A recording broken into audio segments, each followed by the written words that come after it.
right, welcome everybody to Thursday Night Forum. Hope you are all doing well and you haven't been over celebrating this week, or else you'll get done by the police, Lawrence. You know, we're celebrating. Yeah. So you'll get. How you been, Lawrence? How are you? You been enjoying those last few days? Oh, yes. It's lovely being drenched out in Los Angeles,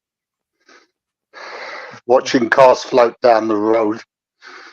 But it's going to come to the point where people are going to need submarines to get around. Wow. Is that how many inches you got?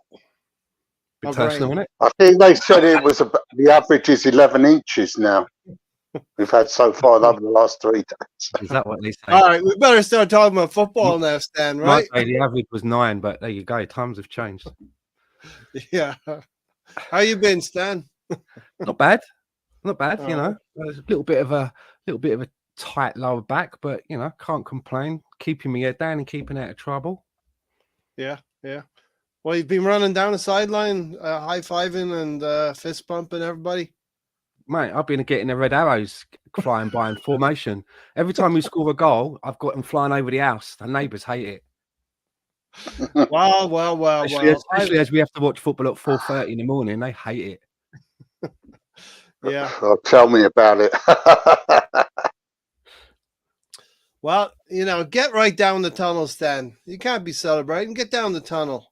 What is it they said in was it Roadhouse? Nobody puts baby in the corner. Nobody puts Odegaard down the tunnel.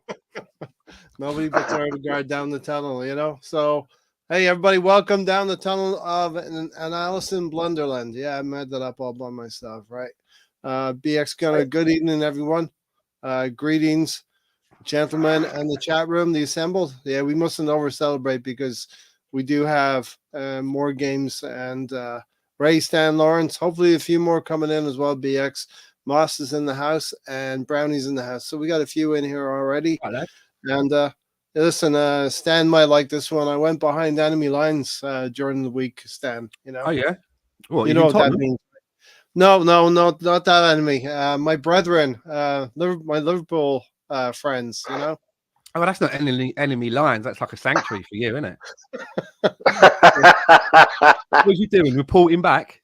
I'm leaning into your narrative a little bit, Stan. Here, leaning into your narrative just a little bit. But you know what? I think it's a little bit disingenuous to complain about Mikel Arteta celebrating when one. Let's go straight into it. Let's get straight into that. The celebrating stuff. Let's get right into it. I mean, at the end of the day, it's fucking puerile, isn't it? I mean, let's just suck the joy out of everything. Mm-hmm. You know what I mean? What are we supposed to do when we score a goal in all of the games? A very polite golf clap. I mean, it's ridiculous. I mean, you know, especially those people that are going to the game and paying their money. You know, a lot of these people have a lot of shit going on during the week, in one way or another. Getting ag from the missus, getting ag from the boss, getting ag from the kids, getting ag from other geezers trying to cut them up in their cars. A week of aggro. And then you go at the football and you just want to have a little bit, you know, you want to relax. And football's an emotional game, isn't it? Mm-hmm. It's an emotional. Yeah. Why is it with some people, they're showing passion, but other people, they're being arrogant and not classy? I mean, Mikel Arteta's got a lot on the line. You know, look. I actually think as well, a lot of the celebrations that you see, a lot of it, I think, is relief. It's relief. You know, you've worked hard all week. You've looked at the opposition. It's a team that you've not been able to get the better of in a while. You do your week analysis. You train all the players up. Everybody's on the same page. And then when you see it all unfold in the way that you want, and you win cleanly, there has to be some relief and joy in that. And I don't understand what the problem is in expressing that. But it seems to be that it's all right for some to do it, but not all right for others. So my answer is, I hope we keep on doing it. And if I was doing it, I'd have a marching band employed at Highbury. And every time we score a goal, I'd have them come out. I mean, I'd lean right into it. I mean, the more they don't like it, the more I want to do it. For me, we used to have that. We used to have that at Highbury. I don't know. if you were around at the time, Stan, but I remember going to Highbury and they used to have the Metropolitan Police Band entertain the fans at half time on the pitch. Yeah, they had a band marching up and down the pitch with the band leader throwing his cable up in the air and catching it. And we got a guy sat up there in a DJ booth with speakers all around. If I was the DJ, I would just have, I'd have Kool and the Gang Celebration queued up. Every time we score, I just fire that up. Celebration time, come on! Just to I'd probably get fired, but I would do it because it's ridiculous, man. I mean, if you can get done or be chastised for over celebrating, then does that mean that there's such a thing as under celebrating? Can you get done for that? I mean, it's ridiculous. And play Lionel Richie's song as well all night long. Yeah, play that one as well. Tiger and Gunnar, welcome to the show. Morning, guys from Australia, and Gary, welcome to the show also. Hello. Of course. All right, Gary. Hey there, Stan. We're just talking about Lawrence. We're just talking about everybody going crazy because we're happy that we won a football match. I mean, you know what? I don't care what anyone else says. I mean, you think I really care what a pundit who's been known for spitting in a young girl's face from his car? Yeah. Do you think I honestly give a rat's ass what he thinks about us? Yeah. And there's Gary Neville fucking spouting off as well about how embarrassed he is. Do your job, analyze the game. Yeah, I couldn't give a monkeys. Let him moan and whine all the time. Yeah. Because I know.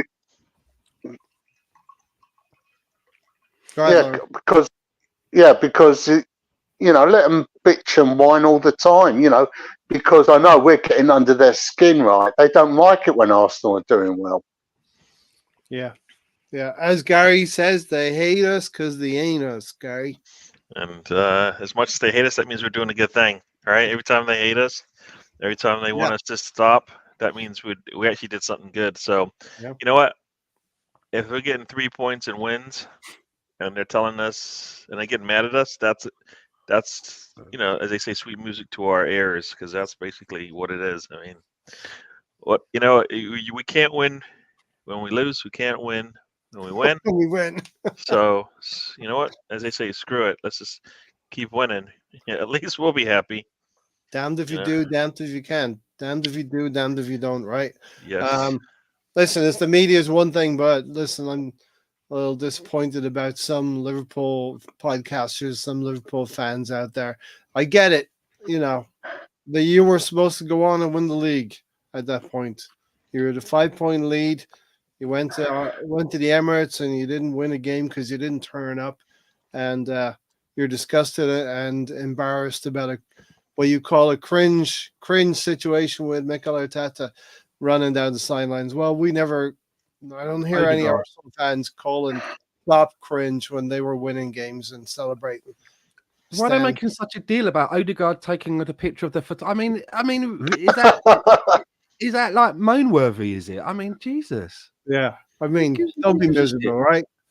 They are trying to think of ways to make our lives miserable. Even now, they're printing new colored cards that we're going to talk about. They can't get the yellow ones right. They can't get the red ones right. Oh, we'll guess what? Blue, man. Let's try blue one.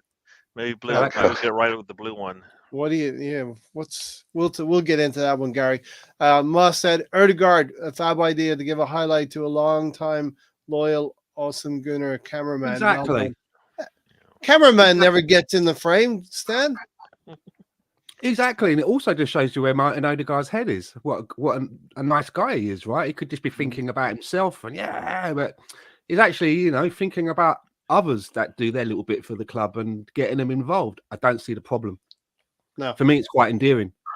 Spend a few minutes, okay, 15 minutes. Somebody said 15 minutes, right? So it's 15 minutes. It actually doesn't matter. Guess what? It doesn't matter. Where were we playing? At home. Yeah. Do we have to Our go home. do we have to go into our tunnel 1 minute after the game, 1 No. hour after the game, 10 hours after the game? Go whenever we feel No. like it. It's No. our stadium. Yeah. You know, if you don't, as they say, if you don't want to watch it, turn it off. We Yeah. don't care. We Yeah. really don't care.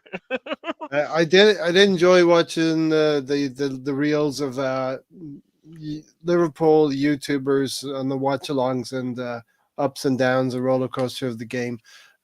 Terrible what's being put out there, says BX.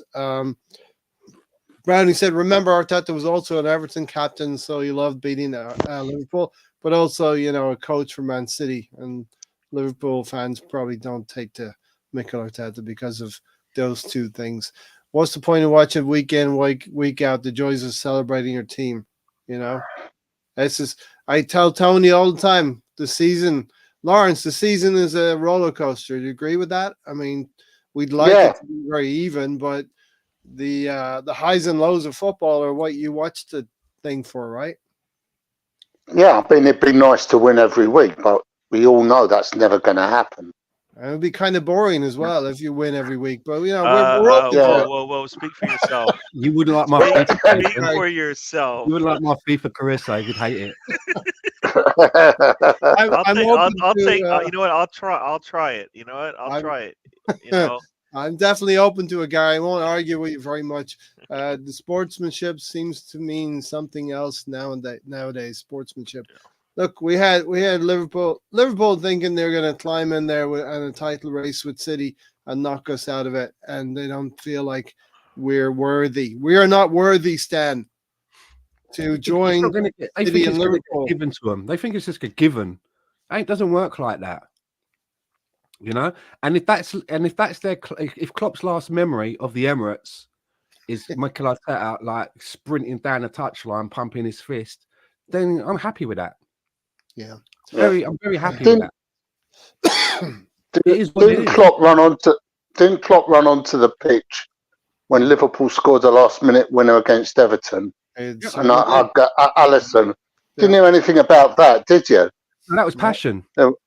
We enjoyed it. For some reason, there's a difference. That's passion. That's not arrogance. I mean, we enjoyed it for them. We enjoyed that passion at the time, and something's happening in the game now where you want to take the enjoyment out of the game. I can enjoy a goal being scored. The first goal for me, I'm holding my celebrations kind of until it's ratified and verified and sent into Parliament, Stan. There's a part of me that wishes I could organise a thing where it's like, there's the football matches are on, everyone, hear all the crowd noise and that. And then as soon as we score a goal, everyone just goes. Players will back to reset to take the, to kick off. Silence. And what I mean, is that good enough for you now? Are you happy now? Yeah. Is that what you want? I don't know. Tiger and Gunu said Lawrence and the boring DJ before the game at Highbury. Remember the boring DJ? Yeah. I remember the policeman that used to sing before the game at Highbury. They had a copper. His name was Alex Morgan. Constable, and he would sing a song. She's a player. Alex Morgan, right? No, this is a guy, Alex Morgan. He was a police officer, and he would before the game started, he would spell out a couple of older opera classics to the crowd. Yeah, definitely. Stephen left a lovely message on last Sunday's. So I'll reply to that, Stephen. I haven't gotten around to that. Evening, hope all is good. I hope all you're good. Some people won't even enjoy this morning in Liverpool because of the West Ham match. Then after West Ham, the same is said. Enjoy the moment because tomorrow is not a given. Exactly. We reminded. Why enjoy your victories? Why shouldn't you enjoy your small victories in life? Well, that means you don't really care about the trophy then, right? Because if you get the trophy, then the new season starts and the window opens, and players are leaving and players are coming, and so much more to think about than the trophy you just won. So you might as well not even think about the trophy either, right? It's just a never-ending. What's next? Definitely. Doesn't make Never any ending sense, does it? Makes no sense. Gary Stefan is not enjoying Arsenal right now because there's no meltdowns. He has to go on the United channels for that, Yeah, nobody. You know what? They love when we fail. They love when we fail, and they hate the world when we win. Think about it. Now, since every time we win, our celebrations are terrible, right? Every time we win, we got lucky, right? Every time we win, you know what? The refs gave you all the calls. Whenever we win, we get extra minutes at the end of the game. Whenever we win, it just was our day, right? Yeah. They were having a poor day. They had injuries, right? They couldn't hit a barn door. You can't win, but you know what? We're just gonna enjoy it. And We're gonna take this win, and as you say, we get ready for the next one. But we're gonna enjoy it while we can because the next one Gary, comes up soon. their best players, they're the players that they lean on. Van Dijk and Allison, and maybe Jota, Salah. They didn't turn up. Salah definitely didn't turn up. He was like, didn't want none of it. He was horrible. He pulled a hammy just so he couldn't play. Right there, you go. Just watching the Liverpool match for the first time, Steve said it's halftime. Good all-round effort, no shots on goal for them. Just an unfortunate lack of communication between Raya and Saliba. Oh, why is Ray? Why is Ray's name first, and why is he even in there? I went over this on game day. Well, you're gonna blame Raya for no. You can't blame Raya for that. Maybe everybody. Why is everybody hating on Raya? Maybe he didn't mean to start with Raya. People definitely mean to start with Raya. No matter whose fault it is, it's Raya's fault. I think he's settled down. He's settled down now, and he's starting to do things where we don't. Hopefully, he goes unnoticed for much of the rest of the season because we're in super control of games, and he's not required to pull off worldies or anything like that, because that's kind of what our game's been based on now this season. Steven said, "Screw the haters. We are living in their heads rent free, and it's bringing the club and fan base together." And we've bridged the gap now with Lawrence. 10 years ago, we were losing to Liverpool 5-1, 4-1, 3-0, 2-0. We were losing to Liverpool. Best results we would have gotten was 3-3. The last 2 seasons, we're unbeaten against Liverpool now in the league, and it happened in the last 2 years of Klopp at Liverpool, Lawrence. Yeah. So don't let anyone tell you it's just because Klopp was leaving that Arsenal came to prominence, and we've gotten better now over the last few years, and who knows where this journey is going to end, but we're here for it. Steven said, I like the 4-4-2. So do I. It has put them under pressure, and I have noticed Martinelli moving to cut off the passing lanes to Trent. He's watching it as we're talking about it. He only managed 2 crosses in the first half. Yeah, Trent was really poor on the day as well. They didn't really have, but Gary, it's like it's an impossible question, right, Gary? How bad were they and how good were we? What's the combination? See, this is the thing. So like you're feeding into it already. They had to have a bad day for us to get a win. Yeah. So maybe they've had 4 bad days against us in the last 2 years, right? Because they haven't beaten us yet, right? Does that mean Liverpool based on what you're? No, we played well, right? So it's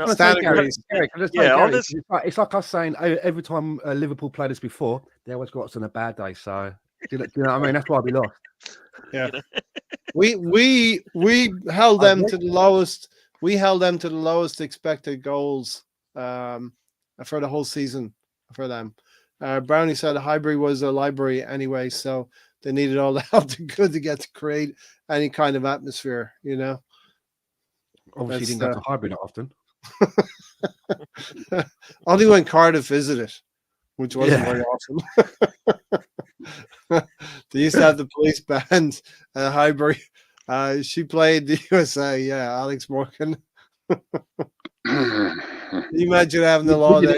We didn't even bother wheeling out Constable Dixon when Cardiff used to come to play us. So I love my Arsenal United challenge, to be fair. To be honest, I just like a laugh. So far, not one time of passing the ball around the horseshoe of death. Yeah, all passing is intended to break the lines. Yeah, and Erdegaard was really good in that first opening period, Gary. Yeah. No, he was, and he's. It's alphabetical, Gary. Yeah, no, you know what? I'm not falling for it. No. His name shouldn't even been on that message. All right. It's in alphabetical order, Gary. No. Ray had nothing to do with that. No, but yes, no. Erdegaard, as far as like playing up top, especially defensively when we're pressing, he's been really, really good there. And I guess Arteta's found something, right? And the trick is, it's not something we can do all the time because I don't feel Jorginho is going to be available. It should be pushed out there every week. You know what I mean? Yeah. So Arteta has to find a different approach when we have different people in there. Like we know, big game. We need, big team, big six, whatever it is. Jorginho plays, right? Otherwise, he's going to have to figure out a way. Like West Ham, I know some people are saying Jorginho pushing back out there, but I personally would just like to have him be kind of rotated in and out. Mm-hmm. So maybe he does play, but maybe he doesn't play for the whole thing. But we need to have a plan, nonetheless, because if they go low block, I don't think that's where we want him out there either, right? So I think that's going to be on Arteta to figure out. He's had more than enough time to kind of figure out an approach he can use with the players he's got to break down a low block. Yeah. So that's on Arteta. But no, Jorginho's been really good. I think he helped, and that's why we looked so good on the day. Because I think everybody else was kind of doing the things they had already been doing. We've seen Saka looked like he was getting back into form after the break. Martinelli always does what Martinelli does, right? Mm-hmm. And Havertz up top is better for everybody, right? Better for everybody. So yeah. So Havertz is like Granit Xhaka. The further away from defensive areas, the better. The more he's pushed up, the better. So yeah, Tony's got quite a crew of people watching. Wanting to see Tony. Where's the main boy Tony today? Missing the banter, laughing. So wherever you are, Tony, we love you. Hopefully you're doing well. I think he's getting his bionic serviced every 6 months. Yeah. He's getting his mojo. Hopefully. Brownie said first time I went to Highbury was in '87 when they played Everton and Wayne Clark lobbed John Lukic. I'll stop talking. Brownie, if you don't have anything good to say, just don't say anything, all right? Brownie, you know what happens when you mention John Lukic getting lobbed for 30 yards? Do ya? You just made the list. You just made the list, Brownie. Yeah, that's just.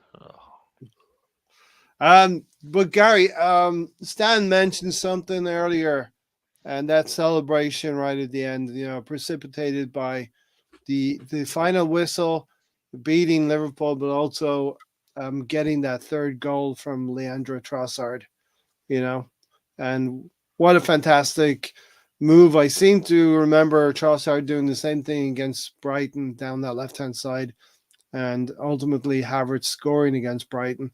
And Trossard has you like this Trossard, Gary, because he puts the knife to Liverpool, and we've seen it now. Yeah, he likes to score against him. Arteta hopefully realizes that this guy can score, and he's probably one of our better, he's definitely one of our most clinical, and he puts the ball on target more than not. You know what I mean? He's always in a good position or a threatening one. It couldn't beat Alisson on a one-on-one at the weekend. When he was put through, he couldn't even do that. Trossard, when he's put through. Oh no, sorry, I thought you you mean meant Havertz? Havertz. Yeah, No, Havertz. we talked a little bit about Havertz. It's he's better up top for sure, but is he good? Is he good for us there? Yeah. You know. Yeah. I listen, Lawrence. If you're asking me who we want on a one-on-one, Trossard or Havertz, I think we're all going to be unanimous here. Yeah, yeah. And say we want Leandro right in there, in that situation. Sorry, Really, sorry. that's all right. I had a brain freeze there. That's right. You almost made the list as well. So, Do it again, and you will make the list. No. You one don't more want to get on time. that list. It's not a good place to be on that list. No, but look, Stan, I think this all happened under Mikel Arteta's nose because he can't, people accuse him of not being able to in his technical area. Trossard did pull that move underneath Mikel Arteta, and he's done it a couple of times on the left in the second half. I think he's gaining Arteta's confidence more and more now. I don't know what it is, but I like Trossard coming off the bench. I don't like it when he starts. I think he's a bit inconsistent when he starts. But yeah. I mean, I don't know the guy. I've never spoken to him, but in my head, I had this kind of opinion that when you don't start him, he sat there watching the game, and it's a little bit like like when a dog wants to go out for a walk and they go up to the window all of the time, wagging their tail, looking for their master to come home. Yeah, he's like, I want to get on, I want to get on, I want to be a part of this, I want to get on, I want to get on, and then he gets on, and he kind of he's very good with the momentum. When he comes on, he can shift the momentum of the game. Like the pendulum of it, the groove of it. He can take us up into another gear with his enthusiasm. And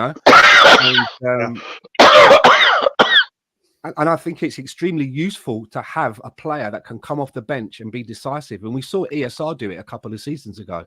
Yeah. And I love having that rather than just having people that make up the numbers and they come on as dead weight. He comes on and you think, okay, now something's going to happen. So I like him coming off the bench, and I'd like to see that continue. Yeah.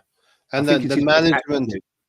I think the management of the minutes now between him and Marinelli on that left-hand side for the remainder of the season will be quite important, moving forward. Also, just talking about Havertz, I think he had one of his best games for us. I thought he made an excellent contribution in that game. His shithousery was second to none. And we need a little bit. Yeah. I thought the only thing that he kind of missed was that when he had the ball and only had the keeper. But for me, maybe he knew that Saka was running in, so he blasted it off of his body so that it would fall conveniently into Saka's path. He is German, so he would have diagnosed the angles and the momentum and speed of the ball to perfectly make the trajectory go. No. Saka, Gary. No. But I've got to give credit where it's due. I thought he had one of his best games for us in what he did. Yeah. And I actually think that defensively, he's much better than ESR. I think he's actually much better. I think he's much better defensively. All right, we can have that conversation throughout the remainder of the season here. We want to see Emile Smith-Rowe get some minutes as well. I just go back to the Brighton game, right? The Brighton away game where without ESR there, they would have run away with it because Erdogan wasn't helping us at all in the midfield. So I kind of feel like Emile Smith-Rowe still needs to get his legs back, and then maybe we'll see. We'll see. If he doesn't get his legs back, then it doesn't really matter. But I think he's been defensively sound for an attacker. You know what I mean? So, but yeah, no. What about Trossard then, Gary? No, Trossard. For me, I think Trossard won. What is it? Player of the Month a year ago, right? And that wasn't from sitting on the bench. So I kind of felt like that's on Arteta needs to figure out a way to get him into the game a little bit more, because I think from that time on, Arteta is like, no, I'm not going to play. Wasn't he playing in a different position? Wasn't he playing in Jesus? I don't care where he play him in his best position, because he should be coming in and out of the lineup. I talk about rotation all the time. He is a player. If you're going to have him on your squad, he needs to get the minutes. If that means starting in whatever his preferred position is, do it. You know what I mean? That's like for me, you get Partey, if he gets healthy, where else is he going to play but in that 6, right? Right back. No, see, exactly. See, no. Stop, stop, Yeah. stop. Hang on, I'm just going to I'm just putting myself on the list. No, I know that just that just pained me. But no, Put myself on. when you have players that are good enough to start for you, play them because we need to rotate anyways. We know this. If that means Jesus goes out wide, he goes out wide. You know what I mean? If you have to put Trossard in the middle, let him play there. I don't. Yeah, but this is He, just wishful he needs to thinking, isn't it? play. This is what you would do. It's never going to happen, is it? It's not No, but happening. that's what we need to do because you can't lean on you can't lean on them because yes, at some point the cycle comes and they're going to get out of that form that you had them in, right? And then you want to kind of keep them engaged one way or the other. Either you move them to another position on the pitch, or you sit them for a bit and you give them minutes late. Think about what we've seen so far from that left hand side. Both Martinelli and Trossard coming off the bench have given us goals. Both of them. All right. Yeah, Competition but is they healthy. both play in the same position. No, I They know, both but play out the left. that's fine. So Competition then is that's why healthy. you can rotate them so they're always fresh, right? At the least, they're both fresh, right? We know we're not going to lean on Trossard. Probably going to get the less minutes between the two, but at least rotate them so you can keep them fresh and ready to go. Right, Martinelli can't go 90 minutes at top speed Yeah, like we I want him think to, it's right? good. I think it's a really good mix of the two players, and getting the blend of minutes will be important for the remainder of the season on that left hand side. BX Gunner asked how many people can beat Allison though. Only one, Virgil van Dijk, and who's a part of the two goals. Only Virgil. Only Virgil Dick. can beat Allison. And Dick. Two You know, goals I'm in one game, man. That's a good, goal contribution there from the center back 2 assists position. from Virgil. Yeah. Harvard has won a Champions League with a 1v1. We keep going. I hate that. I hate that comment because it's like that ain't the guy we got. That's not the guy we got, and that time is not here. Well, hope one day, I'd like to see it one day. Yeah, that's kind of like if he plays for us, I'll take it. But I personally had written off well, he's going to be an everyday starter for us, and he's going to give us the minutes, the minutes in the goal, and the defense and everything we got from our last 8, right? So. Right. Hopefully one day I can get a date with Kim Kardashian, but I know that's not going to happen. Are you sponsored by the Kardashians? That's 3 podcasts now. You've plugged them. No, Lawrence, my luck. I'll end up with Lawrence. I'm almost done with her. Right? Don't worry. I'll toss her over. No, my luck. I'll end up with Caitlin. That's the second podcast he said that as well. Erdegaard looks much more willing to pull the trigger. He's had 2 near misses. Stefan, rest in peace, your dad. To 10th anniversary, I think, losing your dad, I think was so. Commiserations or our thoughts with you, Stefan. Sending love, Stefan, says Brownie. What else we got here in the comment section? Did you go to every home game, Brownie? My old dad would take me to Portman Road, and there was always aggro. Trossard, maybe Arsenal's new super sub. Yeah. I was thinking about this as well, Gary. As Trossard's star has risen, Eddie has gone into the eclipse. You know what I mean? We haven't, We saw this last year as well. It's just the same cycle, just happened a lot sooner. You know what I mean? I feel like it's happened a lot sooner, and you got better players. You got to play the better players. I mean, that's what it's supposed to be, right? Your better player should be playing. He's not one of our better players, and we have more than enough players that can play his role, right? Yeah. What player out of Jesus, Trossard, Havertz, Martinelli cannot play that position, right? Yeah. And probably play it better and offer more in certain scenarios, right? So he's not. I mean, some might say he's our number 2 striker, but as far as a center forward, he's like the 5th. Some might say, he's the 5th for me. So I want him to do well, but he's not even. what is it? Is it Southampton we played where he got the hat trick? Is that the one? Sheffield Oh, United. Sheffield United. You know, that Eddie's that no, that's not. He got that, and you want him to build on it, right? And all that's happened is it's gotten worse and worse since then. And now he gets on. It'll just be spot duty, right? Game is won or game is lost, and he'll come in just to give minutes. But he couldn't even get a game at Leeds United when we loaned him up there.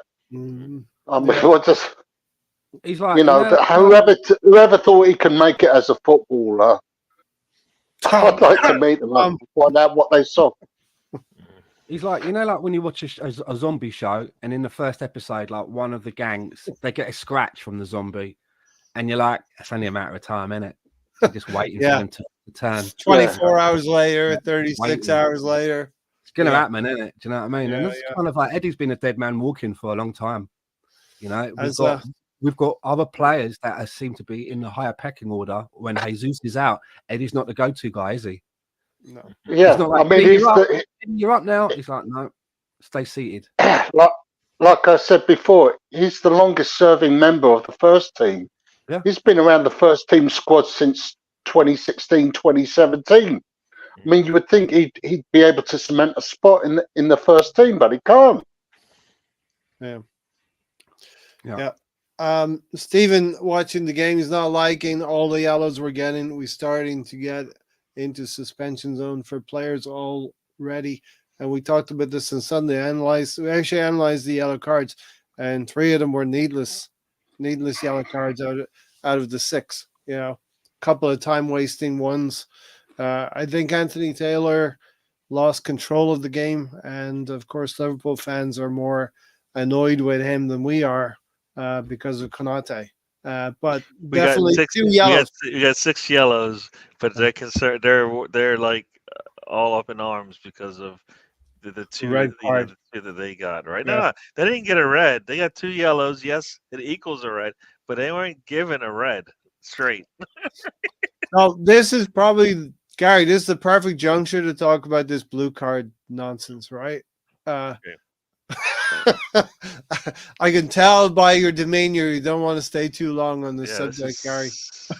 This is nonsense, right? So you can't even do your job right now. Now you're going to add more things on your list of things to do. Yeah. They can't even figure out what a yellow is. They don't even know what a foul is. They don't know if the ball went out, right? They don't even know what a handball is. Yeah, exactly. They don't know anything. But now they're going to add more things to their list of to-dos. And it's like, dude, can we just work on the basics first, and then we'll worry about whether or not somebody needs a timeout? Well, we need to figure out what the color is between a yellow and a blue. You know the way the color between a yellow and a red is orange?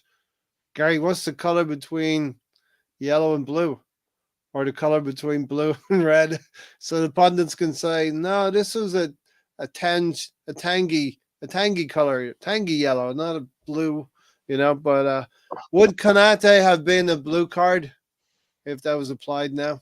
The second offense. I thought, you know what, he could have gotten a red on that one tackle he did in the middle of the pitch on Havertz. Yeah. Right? So based on what you're saying, he got exactly what he deserved, because he could have gotten a red easily when he tackled Havertz right in the middle of the pitch. And I don't know what it looked like in terms of was there cover for Havertz if he gets by Konate through that middle, right? But either case, I think Havertz would have been able to probably have at least a shot at goal, if he was able to make that turn. Liverpool fans complaining about Havertz holding his head, but come on. We've seen many, many Liverpool players do things like this. I'm talking about Sadio Mane down through the years. Yeah. Remember when Tierney did I remember Mane punched hitting Tierney. Yeah. Tierney in the first minute of the game, and he didn't get a yellow card for it. Yeah. So it's a little bit rich, you know what I mean? That's all I'm saying. Yeah. And again, Liverpool fans, I'm harping on about Liverpool today, Stan. They're saying, Arsenal can't go to West Ham and win, you know. And I'm saying we can. We can do it on Sunday. Who made the list? No, they've been a bit of a bogey team, haven't they? For us, West Ham, they've kind of like always managed to be like a little bump in the road, and it's difficult. It's difficult to see why. We should be able to be getting the better of West Ham, but I feel quite confident again after the Liverpool performance. But I'm not sure if we can play like that every week. You know, I mean, I think yeah, but I think, you know, the injuries kind of like played a part in the way that he set up, because if, you know, Gabriel Jesus is fit, which it looks like he could be, he's going to come back into the team, which probably means that Jorginho is going to have to make way for Havertz. So it's going to be interesting to see. It'll be interesting. Yeah, exactly. To see, you know, how that affects the team. If we see a regression to what we saw like a few matches back when we looked a little bit lackluster. Yeah, that's why Ted has to figure out how to play with Havertz in that 8 if that's where he wants him to go.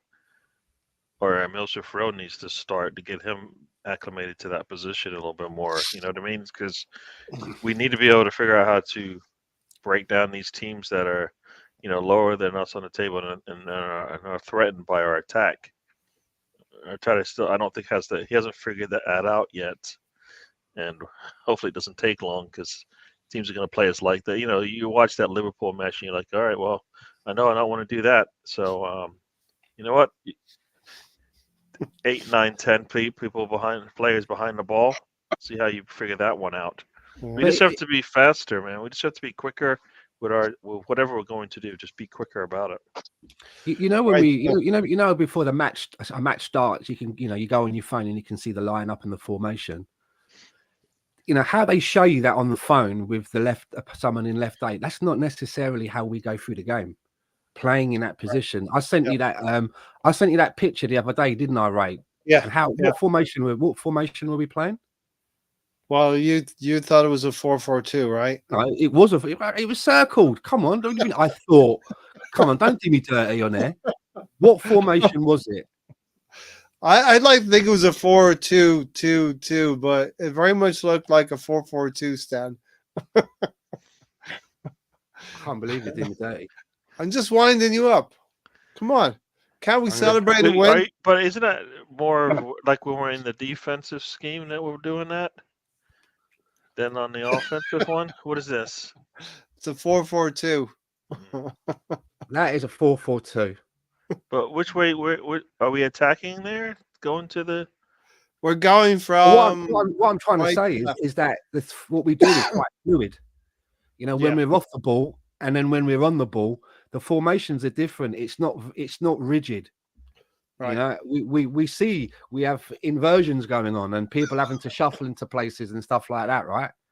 So we see that you know, what you see when you see the lineup, that's not how we stay for the whole match. Yeah. There's a lot of times when we have like a second striker. There's lots of times when, you know, Jesus is drifting over to the left and Martinelli's finding a channel and running in. That does change a lot. There's been times when Tomiyasu looked like he was playing as a striker.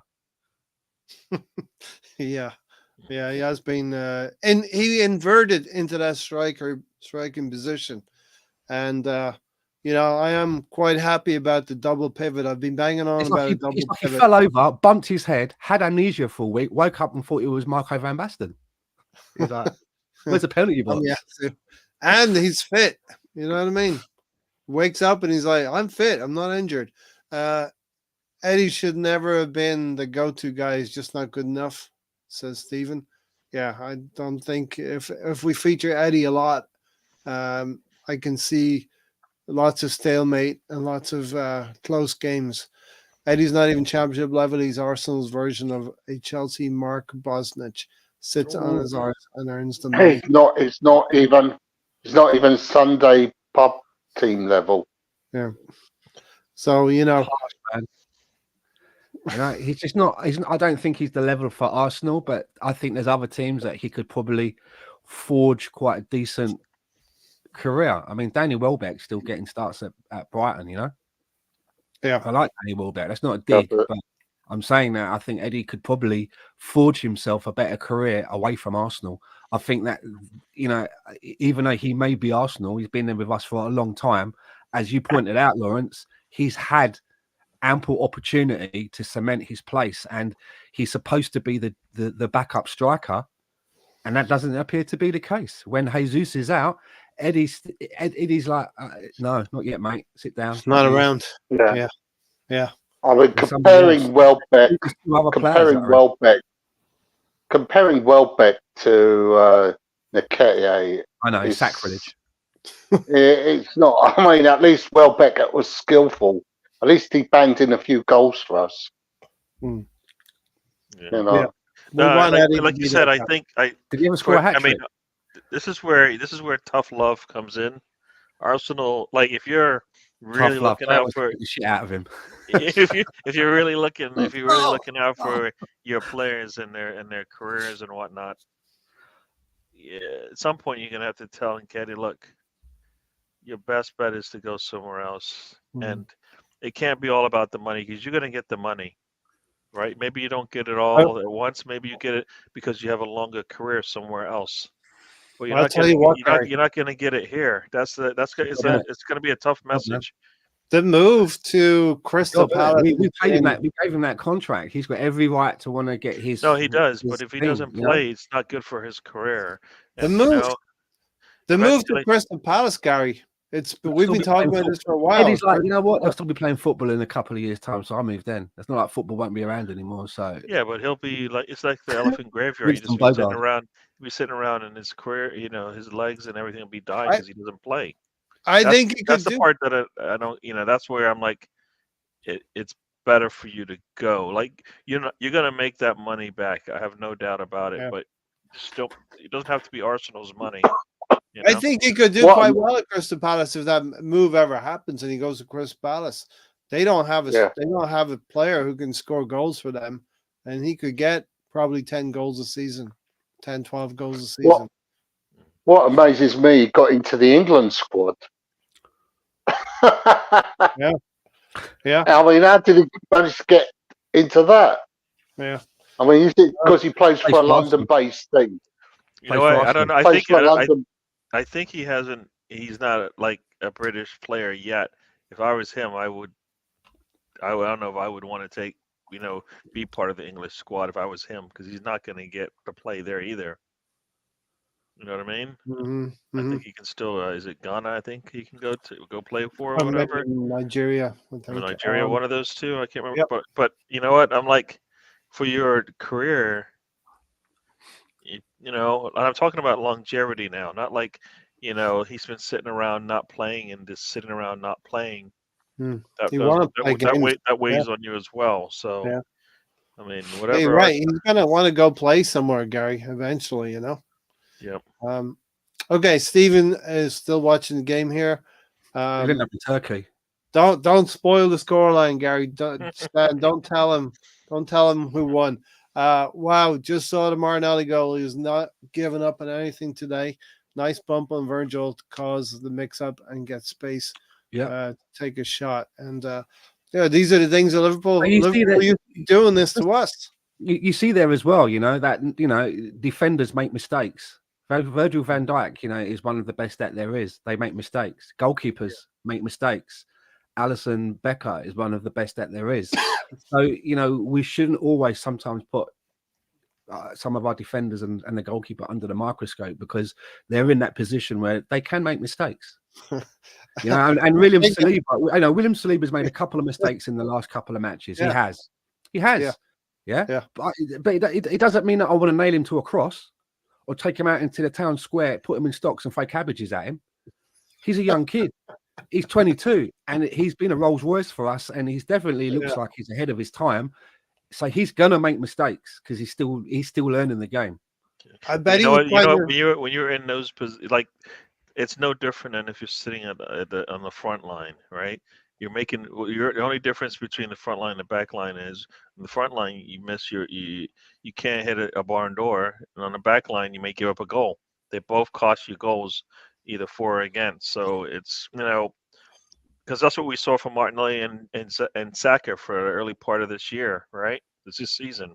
So I it's to be expected. It's going to happen.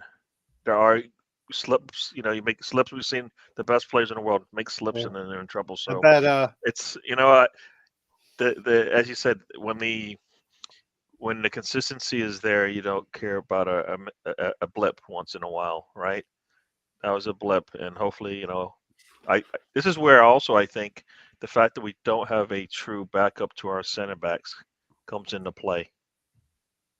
And I know some of that's because of depth, but we just don't have a backup behind our center backs right now. well, it looks like it would be White and Kivior. We don't have a backup right now behind our center backs. You keep bringing up this White guy. No, he's a right back. He is not. He is not a backup to our center backs. Okay. If Gabriel Magalhaes and he is not a backup got injured. He's not a backup to our centre backs right now. We are laughing in the centre back position. The amount of players that can play there, right? We've got Saliba. Well, it doesn't look the same. I get what Gary's saying. We've got Saliba and Megalegs, right? There are obviously our de facto go-to. We've also got Kivior that can play in Megalegs' place. White, who may be a better centre back than a right back at times. I think he can play there. That's his natural position. Tomiyasu can play as a centre back as well. Yuri and Timber is predominantly a centre back as well. I think we're pretty. Obviously, we've got a couple of injuries there, but we are pretty stacked. It just wouldn't look the same, I think, is what Gary's saying. No, part of it is the injuries that's making the problem. But for me, Kiwior isn't the player. Like, will he be at that level for? Will he be at that level for us? That's the thing. I don't know. Will he just be the weakest one of the? I think he's players in our back line right now. I think he's performed admirably when he has come on. He's done quite well. I'm not saying he's not done well. I'm just saying. I just feel like we needed better than what we got at that with that purchase. You know what I mean? I think he's a project, right? And I think we need he can't play. This is the same thing with Ben White. Ben White's a right back until he's not. And but he's not playing center back for us. But he could if it was a smashed glass. Emergency. All of those names that we've mentioned, if they're all dead, he can. So what I'm just he's not. But he's not. Gary, if he's healthy, he's playing in his position. And then we put Party right back. But Gary, I get what you're saying, and it wouldn't look the same if they weren't there. It would not look the same. But take Liverpool for instance. Take Van Dijk out and take Konate out. They've got two lesser known lights playing at the back for them. They would just started for them, right? Gomez ain't bad. People behind them have actually started for them.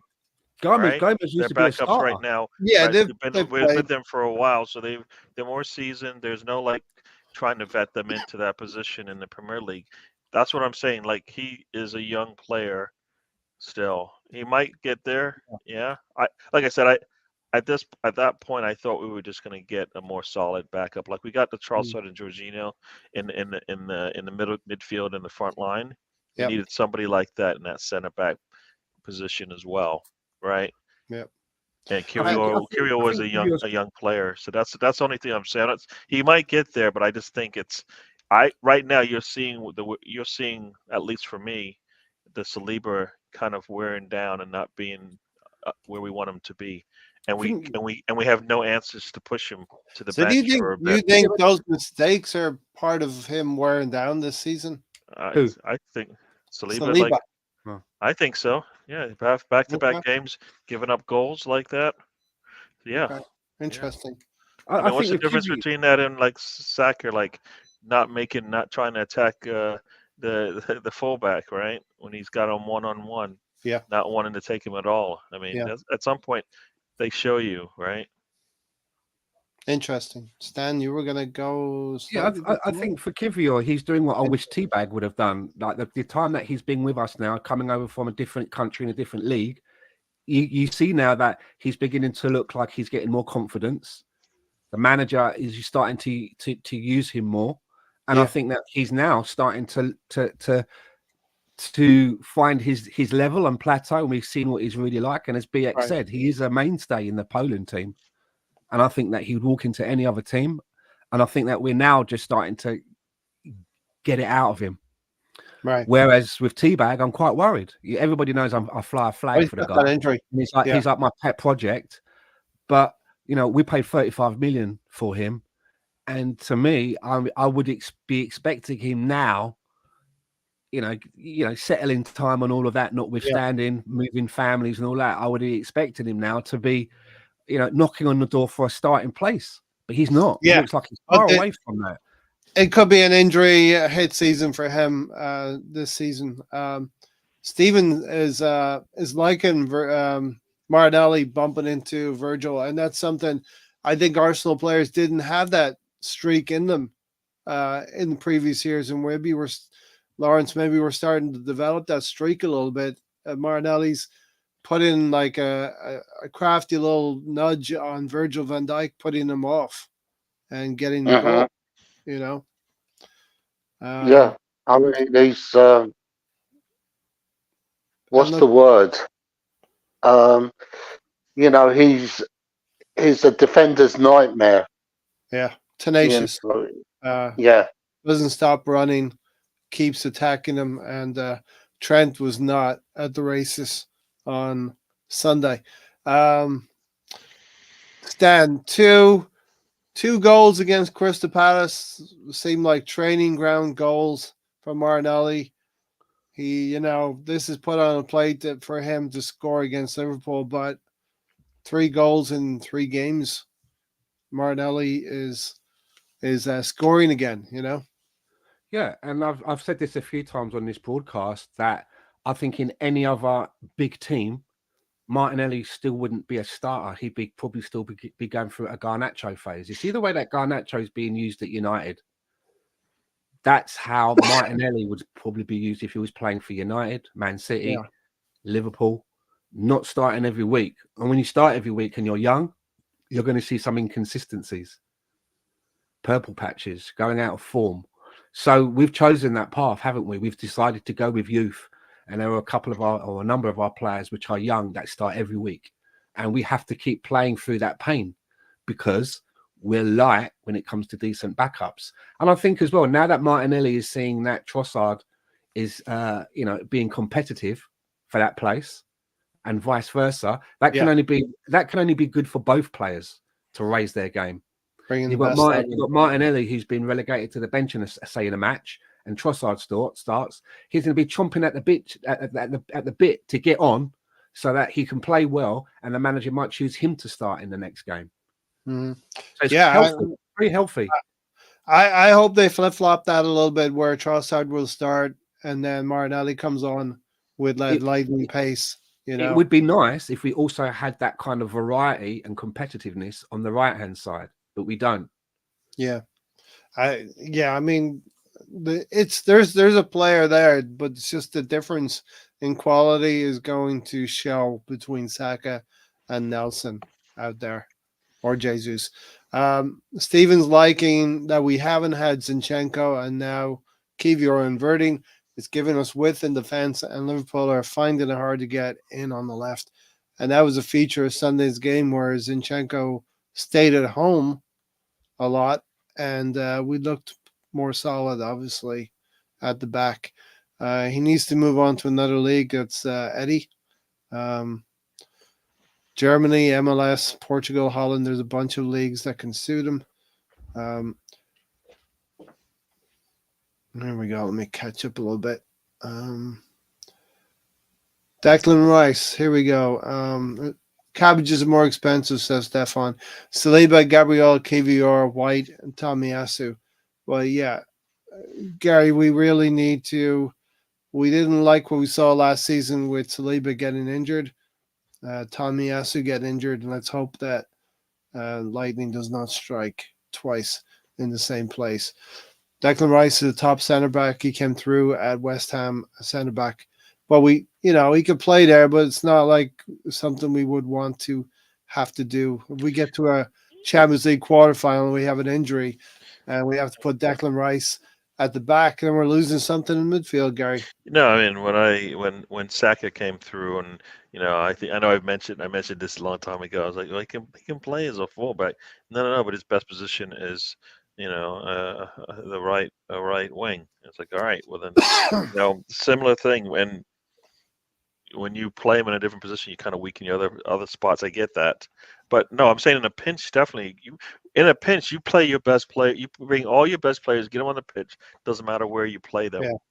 But like if things are kind of flowing, yes, you have injuries here and there, but you still need to have some solid rotation with your players, even then, because or else you wear them down anyway. So that's where I kind of feel like we still, and part of that is the injury to Timber and to Partey. I think those are two key defensive injuries for us. But like I said, I kind of felt like Kyoyo is more of a project than a solid answer to what we need. Yeah, You know what I mean? he's a Like squad there's player. no difference between Kyoyo to me than like Vieira and Nelson and Nketiah in terms of what they bring. They're not there yet, right? They're still filling away. We've put them in different positions. They've been okay to some degree, but they're not like they're not like Emilio Ferro when he was healthy. They're not Jorginho, right? We've got more than enough fullbacks for sure. Our fullbacks are solid, right? Yeah.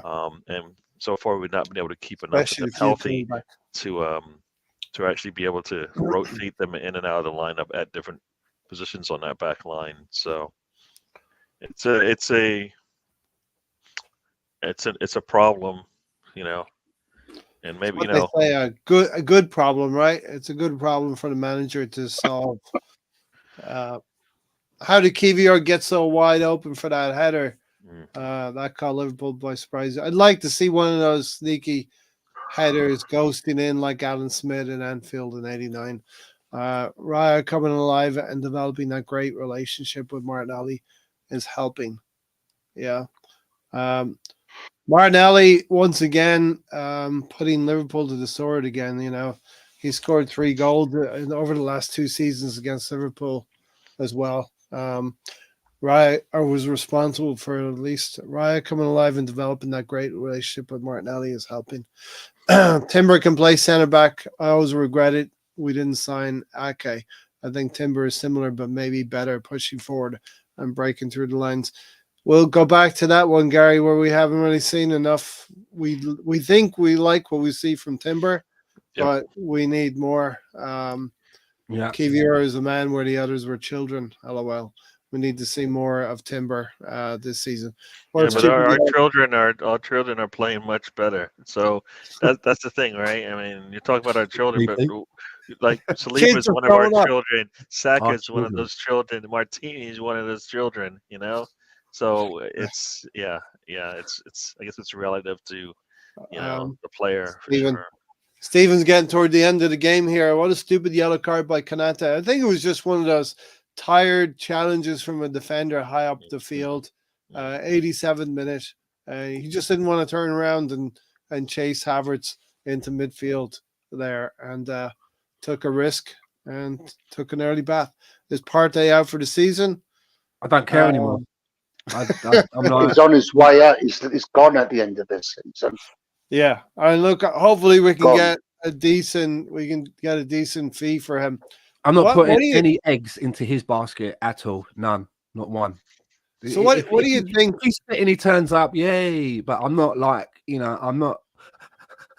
Yeah, you know what I mean. And what's the price then? I'll ask Gary and Lawrence. What's the price you're thinking for the summertime for Partey?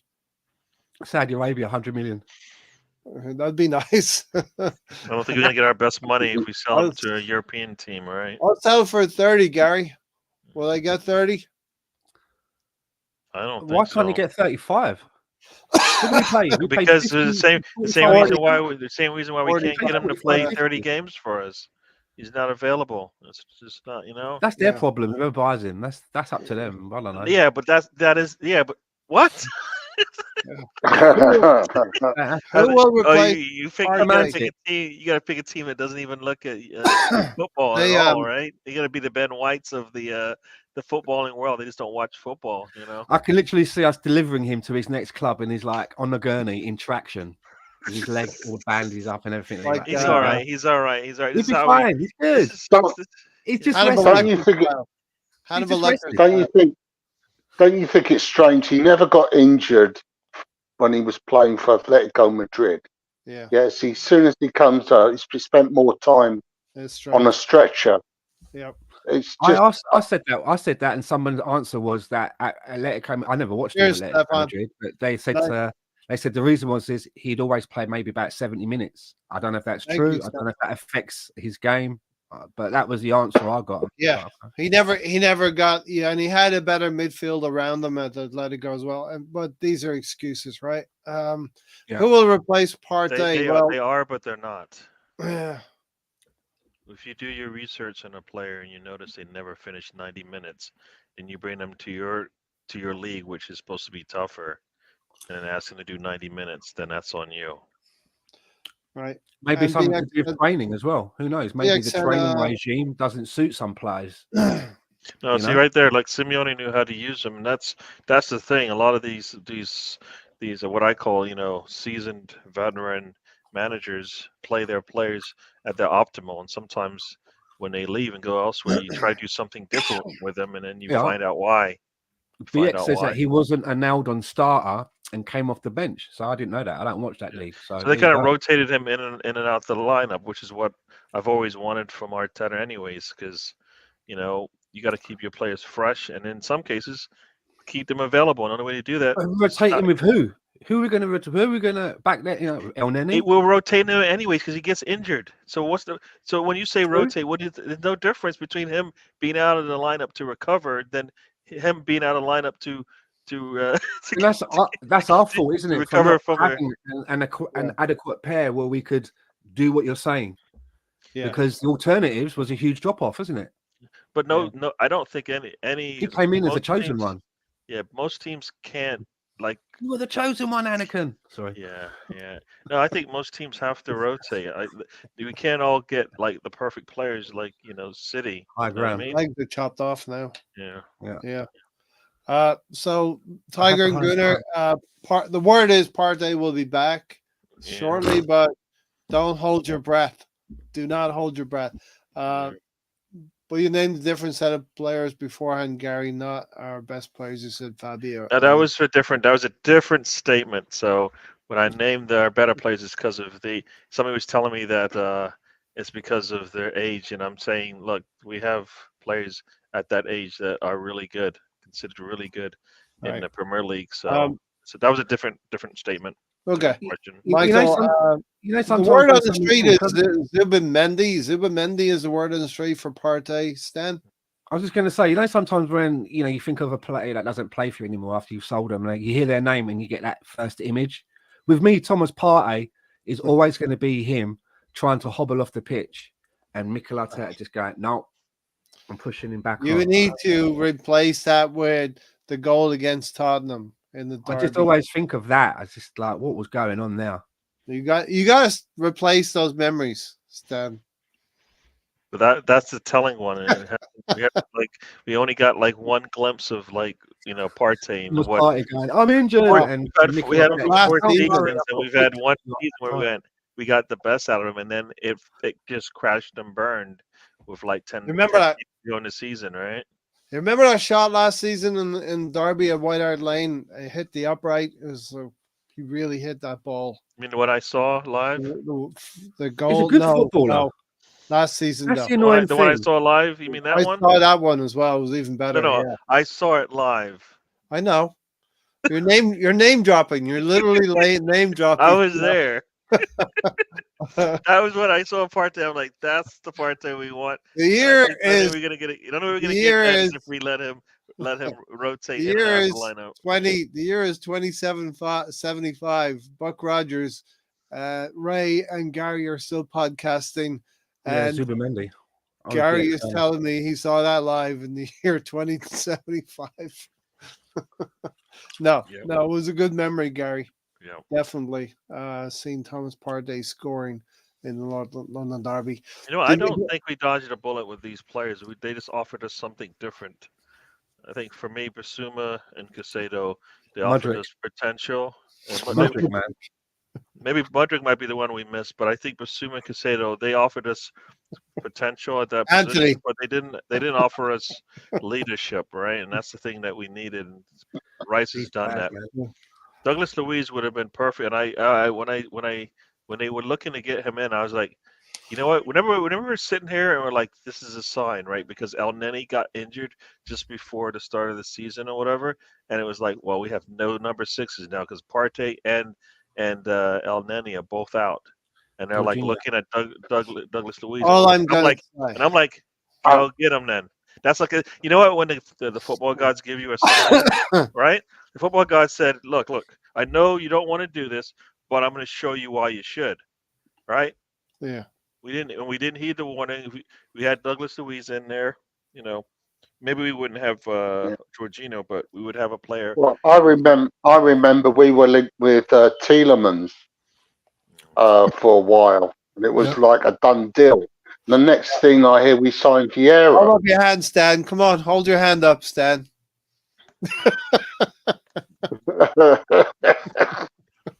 Guilty. That's me. I was talking about Tielemans. We were actively trying to get him over to the Emirates, Stan. Yeah, I would have liked that. Yeah, he's shown some good things and some bad things, Tielemans. But you asked about Zubamendi earlier, and I'm with BX Ghana. He says, I fear Zubamendi won't be up to speed in the Prem. He looks slight of frame. And when I look at Zubamendi, he kind of has a Luca Torreira about him. And I like Lucas Torreira, but he does look a bit small to be a CDM for us in the Premier League. I don't know. And there is a very good video about him. I think it's a different knock. It's a good channel to watch. Does a profile on Zubamendi. I think it was either a different knock or Pythagoras boots. It's one of the two. And they're good to give you profiles on players. And Zubamendi, I'm not so sure. We're gonna have to be careful in the summer because, of course, financial fair play, and we might be able to move some things around. But we're getting to the point where if we do want to get that striker, we're gonna have to continue with Jorginho, which is okay. I think we'll keep. If I'm keeping anyone, I'm keeping Jorginho. Yeah. Partey, Velty, now El Neni. Some will go, but El Neni should just age. Is just going to age out, so that's If two players down. So so we'll need another player in that midfield, whether they're slight or not. But if they're available and can play, that's what we need. But I think Jorginho has I don't know if it's a club in Brazil or a club in Italy, but he has a club where like there's a club that you want to go back to. Like Roy Keane always wanted to go to Celtic. There's a club that he wants to play for. I don't know where it is. I can't remember. I remember reading about it, and because of his age and that, I think he probably is resigned to the fact of this 18-month contract and may not want to extend because of this. I can't remember who it is. I can't remember if it's a Brazilian team or an Italian team. He's got a few years left, Stan. He's got 3 or 4 years he could play. If he doesn't want to come back, that's one thing. But if I'm Arsenal, I'm making sure he's just available because I like Partey. We know here's the thing. Would you rather keep him, right, Gary? Would you rather keep Jorginho, which I think is a bit of a lazy move, or would you rather upgrade and get someone who's a little bit younger, so there's maybe a bit more mobile, but has some of those qualities of upgrade? You say upgrade? No, look, think about it. Well, Partey has to go, right? El Neni will age out. That's 2 players from your midfield are gone. You can definitely upgrade. I just seen and Jorginho doesn't have. They're going to have to. Yeah, he doesn't. I mean, I think you can figure out a way to get Jorginho in there. There'll be games where you're going to have a double pivot, and there's going to be games in there where you got to that he can actually play it. He needs more minutes. We'll see. I don't know. I've seen him play. He looks much better. I don't know. He does, doesn't he? You just talked about Zubamendi and him being a little slight in that midfield. Well, I mean, Zombie it doesn't look that much bigger to me. Yeah, and look, he's doing well for Luton. What is Luton? Isn't he? It's Luton Town. Maybe that's his environment. You look at 17, 18 places between them. Some players flourish different in different environments, right? We couldn't get a tune out of Willian. He's not over the hill though, because he's still being able to contribute in a meaningful way at Fulham. Somehow, Sambi Lukonga, you're right. I think it was 2 matches ago, not the last match they played. He had the a one really nice before. pass. Remember that pass he put in? He put on a Diagonal. dime, right? Yeah, against Brighton. Awi Inwu or whatever his name is, and it was brilliant. I was like, oh, that's Adebayo. That was the problem though. We weren't going to give him the minutes to get. That's the Usually thing. playing that. football. Yeah, So yeah. that I mean that's that for me that's where that scouting let them down because So maybe like from day one I don't know what they saw before they brought him in, but from day one he didn't look like it was going to work because like he's got a lot of things he still needs to work on to make it to actually be able to play for us, right? Yeah. I always felt that he was a bit overawed by the experience that coming to Arsenal was like fucking hell. And even when he was playing, he was like, fucking hell. This is, you know what I mean?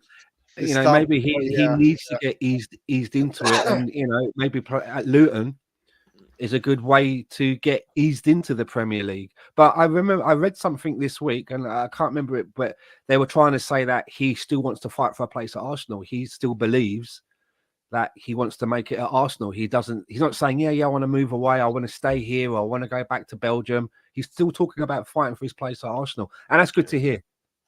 I like that. I mean, that's one of those deals where you just saw West Ham. I mean, it was an academy player, but they brought him in and they loaned him out right away to get him playing in England, get him in minutes, and then they maybe bring him over and give him more. And it sounds like that's what they need to do for him. Like I said, I think when they took the risk on the Nunos and the Zombies, to some degree, the Vieiras, Marquinhos, they needed more football. They needed a lot more football before they were going to be ready to contribute. Because we already got past that whole here. We're going to give these youngsters the minutes to play, right? Like you can't like you see like with Manchester United, like the Manus and the Quadza, I think it is. Those players, they're getting spot minutes here and there, right? But they've been in the system for a bit. These guys are coming in fresh, from another country. They're not ready to play. Not familiar with this English football style and stuff like that. For me, you're at a club of the stature of Arsenal, and you see the club is going forward. If you're Sambi Lukonga, you're going to do everything possible to make your career go a little bit longer at Arsenal and maybe pick up a few trophies along the line. Definitely would dodge the bullet with Bissouma. Maybe Douglas Luiz would have been a decent acquisition. But Caicedo, we had that conversation a year ago between Caicedo and Rice, and I'm comfortable with what the club did there in getting Declan Rice. I think Caicedo is a player that could flourish with the right coaching. I don't know if Pochettino. Modric Trossard. That was the other one, right? That was a big one. We were all out to go and lay out. And if you remember, on this very broadcast, when that was all going on, that Modric, I showed a lot of concerns. I said, are we really going to pay 80 million for this kid who's only played a handful of games for first team football? Yeah, it was like one season, wasn't it? Yeah, and again, I'll hold my hand up. I was quite excited about what he was doing in the Champions League. He was scoring some goals, admittedly against Celtic and some teams like that. Well, my fucking nan scores against Celtic. You know what I mean? But he was doing it in the Champions League. But again, people can get caught up in these things. It's not only like he's not getting the ball or getting fed. I mean, I'm when I watch Match of the Day, I like to watch Match of the Day over here. I can get that, and I like the highlights and stuff. I always look out for Modric, man, and he does look toilet. Like really, do you know what I mean? Like. Just like no end product at all. Yeah. It really does look like a bullet dodged. Yeah, definitely. See, that's why sometimes I question the way we recruit, because if you knew you had a Trossard and a Jorginho on your list of players in your list, then you should have just gone and got them like yesterday. Then you know what I mean? Like what part of Trossard and Jorginho did you not like that Bissouma, Caicedo and Mudryk were on your list first? You know what I mean? Like we didn't need young up and coming players at that point. We needed to have a solid squad at that point, right? Because we had pretty much what we needed. Like we needed players that could play and give us something, some solid minutes and some good form out there. And both those players did. So, like I said, I don't understand the scouting process that they go through, because those if they wanted Jorginho from day one, it seemed like, well, damn, you went after Casado so hard, right? How is Jorginho on your list? I don't get that. I reckon it was a big blag. I reckon it was like, one day, right, Mikel Arteta was sat in an office having a cup of tea with Edu, and he was like, fucking hell. And Edu's like, what? He's like, I'm hearing from a contact at Chelsea that basically that fucking Todd Bowley is going to shadow us in the transfer market. He's like, what do you mean? He goes, well, they've got loads of dough, right? And they're just going to wait to see whoever we go for. Yeah. And they're just going to steam in with loads of cash. We're fucked. And Eddie's like, all right, leave it with me. Picks his phone up, calls Fabrizio Romano and goes, you owe me one, didn't you? He's like, yeah. He goes, I want you to put a tweet out that we're interested in Mudryk. We're willing to front up 80 million. That went down. That was it. Chelsea were like, what? 88 million? Fuck that. That's how that went down. No interest. We had no interest in Mudryk. No interest. I like your imagination. It's really good. We were just black. Are you in the movie business or something like that? Like, creative writing, like, creative. Yeah. You sound like a guy who might know anything about, science fiction and stuff like that. Yeah. Fantasy lands and stuff like that. Yeah. That's how I wish, I wish they were that smart. Let's just say that. I wish that was the plan, but the like money. I said, I think they got lucky. Like you just said, happy accident. We've been having them since day one.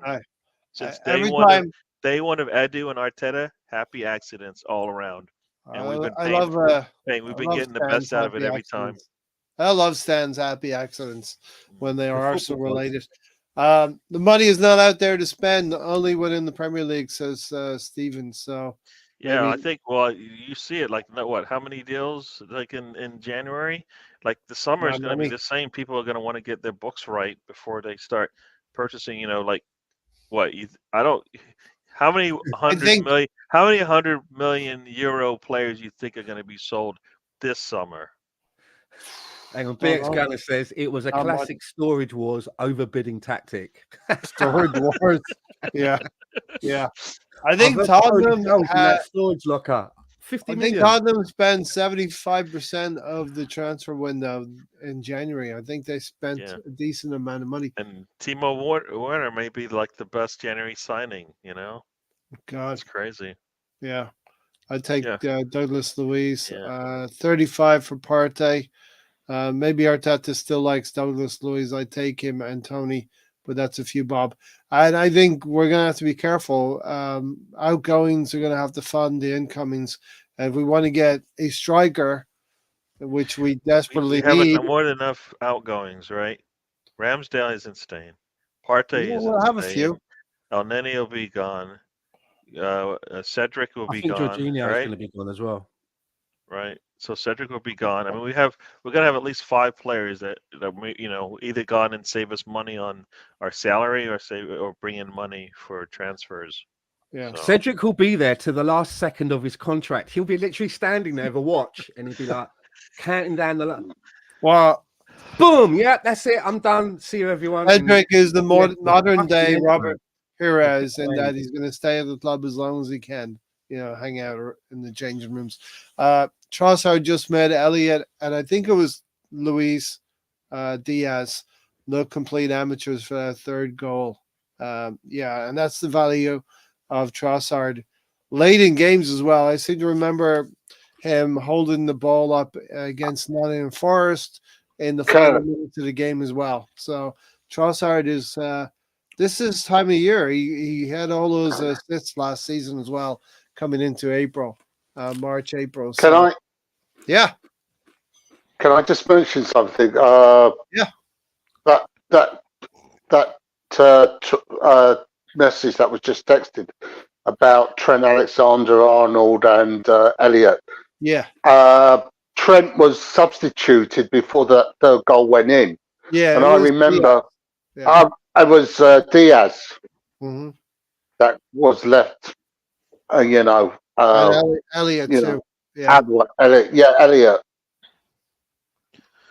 he spun one around the side of him, and the Elliot gave up the ghost there, and Trossard was Yeah. through. So did Diaz. So did Diaz. Yeah. Yep. 6 yellow for us to see a fine coming our way for failure.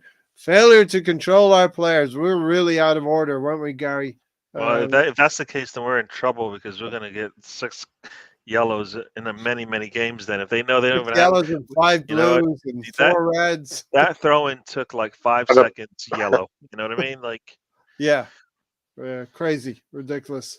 The things some referees look. I know you're human. You're a human being, and you're not going to be consistent in everything. But referees are paid to try to be consistent, and Anthony Taylor was not. Arsenal fans look down their nose at Declan Rice before he signed because of pure football snobbery and nothing else. I disagree. I I don't think know, but yeah, he's making stuff up the now. majority of us did not look down our nose at Declan Rice because he just won a European trophy, albeit a minor competition, but you have to go through quarterfinals, semifinals, and a final to win a trophy in Europe, and it's not to be sneezed at, you know. Yeah. And then building football teams, and Gary, Declan Rice could drag us into this title race. Who knows? Yeah, well, we're not out of it right now. I We're mean, in the we conversation now, Gary. just think we have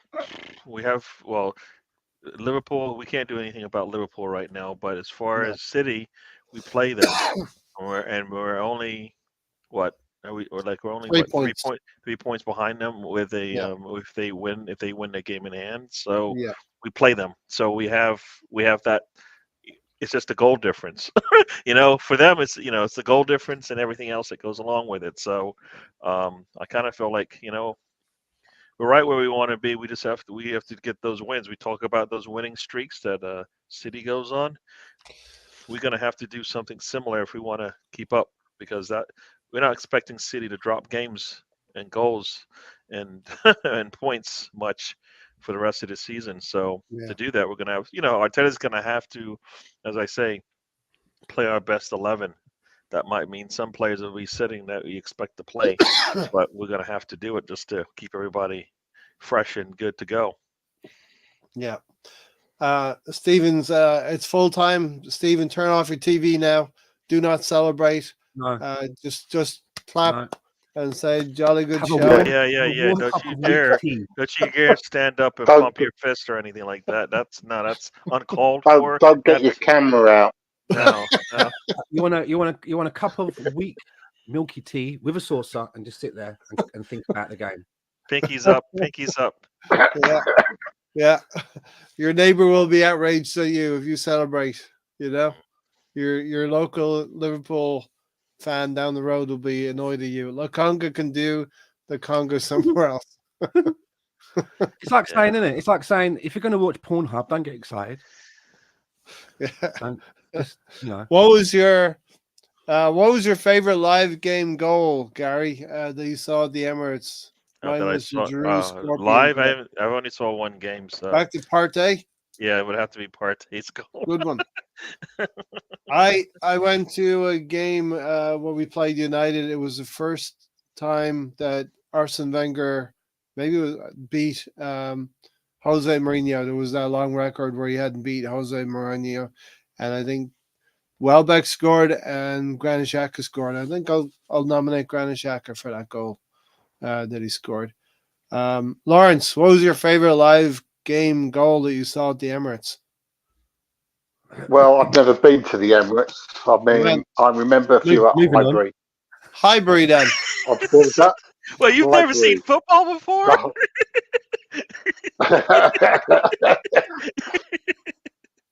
No, I said I've never been to the Emirates. Right. But Highbury, I've seen so many great goals. The one that's vivid in my mind is the one Canu scored against Deportivo La Coruña, where he made a mug out of the goalkeeper. He went through the whole We won 5-1. Yeah. And, That's the one where he went, he dummied the ball, let it go, let it continue on, and tapped it in, right? yeah, he just made a complete mug out of the keeper Yeah. and put it past him. Right. I have a feeling what Stan's goal will be. Feeling I know. Well, I'm a little bit like Lawrence because you know, when I was living in England, my era of going to live games was more at Highbury. So I've only ever been to a few games at the Emirates, and some of those were like pre-season tournaments and stuff like that. Mm-hmm. But for my 50th birthday, which was the last live game that I saw, and it was at the Emirates, which flew over from Amsterdam, North London derby, Arsenal 4, Tottenham 2. I did enjoy the Lucas Torreira goal because I enjoyed the over celebration, if anything. That's a red card right now if you do that. I was fond of Lucas Torreira, and you need to go on the list. and also as well, give yourself a blue card as well while you're at it. Got myself in the thinking. My missus, though, right, being Canadian, she'd never been to a Premier League football match before, and that particular game had everything, didn't it? You know, the going ahead, going behind, you know, fighting on the pitch. You know, Aaron Ramsdale coming off the bench. He had it all. You know, the chanting, the whole environment. My missus never had that before, so it was a good experience, and it was my 50th birthday. So I think that was before Ramsdale was at Arsenal. Sorry, Ramsey. I meant Ramsey. Oh, I thought Aaron Ramsey. Okay. Well, you're definitely going on the list now. He come off the well. I had a few. He come off the bench for the scrap as well, but that's my for Emirates only because I've not been there as often. That would be my memory. Right. My last match. Right. I'll probably never see another match at the Emirates. I doubt if I'm going to fly to England from Canada. Do you know what I mean? Yeah. Yeah. Right. Yeah. The best ever Arsenal goal I've seen live was I was up at Anfield when we won the league, and that goal by Mickey Thomas is going to live with me forever. Ooh, nice. Hell yeah. To be up. Hell yeah. I mean, it was like slow motion when it actually happened. I'll never forget that night. Yeah. Yeah. But my favourite Arsenal goal. That was a great goal. I didn't see it live, but my favourite Arsenal goal will always be for me, Dennis Bergkamp against Newcastle. That's my favourite goal. Hell yeah. That's my favourite goal. Yeah. That's just my favourite Arsenal goal. Probably just my favourite goal. You can't beat that one. Yeah. Because what happens is you can say, well, did he plan that? It happened so quickly. It's not that did he plan it. It's instinct. It's like Jimi Hendrix when he plays the guitar and he does his solo. He's not reading it off of music and doing the solo. It's just happening. Yeah. His brain is sending the messages to his fingers and he's doing a solo. He's not reading shit. And I think that goal, that shows you a mark of a genius. What Dennis Bergkamp done now in that goal, turning Tobias, I can never say his name properly, but turning him and scoring that goal from the pass from Perez, to me that was Jimi Hendrix. It just happened. It was natural. It was instinctual. Yes. What do you call it? It's just improvised. Yeah. You know, and that was Bergkamp. That was Bergkamp as well. Yeah. You know, I'd like to say he knew what he was doing, but at all times Bergkamp knew what he was doing, but he didn't know what he was doing as well. And he's explained that goal. If you watch the documentary that Arsenal put out, that hour and a half, the Bergkamp one, he does talk you through it and he does explain how he plays football. So he understood the process of, if the ball goes this way, he's going to follow it. And some of the best goals come that way, and I'm coming this way to meet the ball. And he's in no man's land now. Probably he would have wanted Perez to give it to him. He expects Bergkamp to follow the ball, right? Bergkamp goes completely the opposite way. The ball goes this way, and instead of the player chasing after it, he's met the ball from that way. And that's it. Yeah. That is it. And some of the best goals are born out of not getting the right ball on the right side, and you have to improvise with it. And I think Bergkamp was saying that at the time. Brownie. My favorite goal was when watching Arsenal in the Cup Winners' Cup final. Yeah. Move along. Nothing to see here. I would keep Jorginho for next season because we have no idea what it will cost to get a striker and a Partey replacement. Then there is a backup to center back to buy. So we're gonna probably have to cut our cloth accordingly. And also we might have academy players that we can put in as fullbacks, and maybe Will that will Walters. push, and that will push some of our players that can play center back as part of that rotation in the center back position. Yeah, because you guys named many players that can play center back for us. Maybe we just have we have a youngster that can come up and take minutes away, and then we can push people into the center back role. So I think we're at that stage where we could introduce a Will Walters. It would be like a what was that kid at City who played last season at right back? Lewis, right? Was it Lewis? Yeah. And Bob is the new one as well at City. Bob. Don't forget, we have already spent 30 million on Raya for this summer and another 10 for a Ramsdale replacement. We will not have a ton of cash to spend. No, I told you. Apparently, I said it on the show, didn't I? Some of you may not have heard this. Now, Arsenal have activated what they call a financial lever. Apparently, they've done this before, that you can borrow money, like overdrawing on your projected earnings from TV rights. And we've done this before. Yeah. And as I understand it, we've done it again through Barclays Bank. So we basically go to Barclays and say, look, give us this fucking big bag of cash, because we've got an even bigger bag of cash coming, and we'll give you a little bit of some interest in it. But we need that cash now. So that tells me, it doesn't necessarily mean it's all going to be used on players. It can be used on a lot of things within a club, but the money can be used for transfers.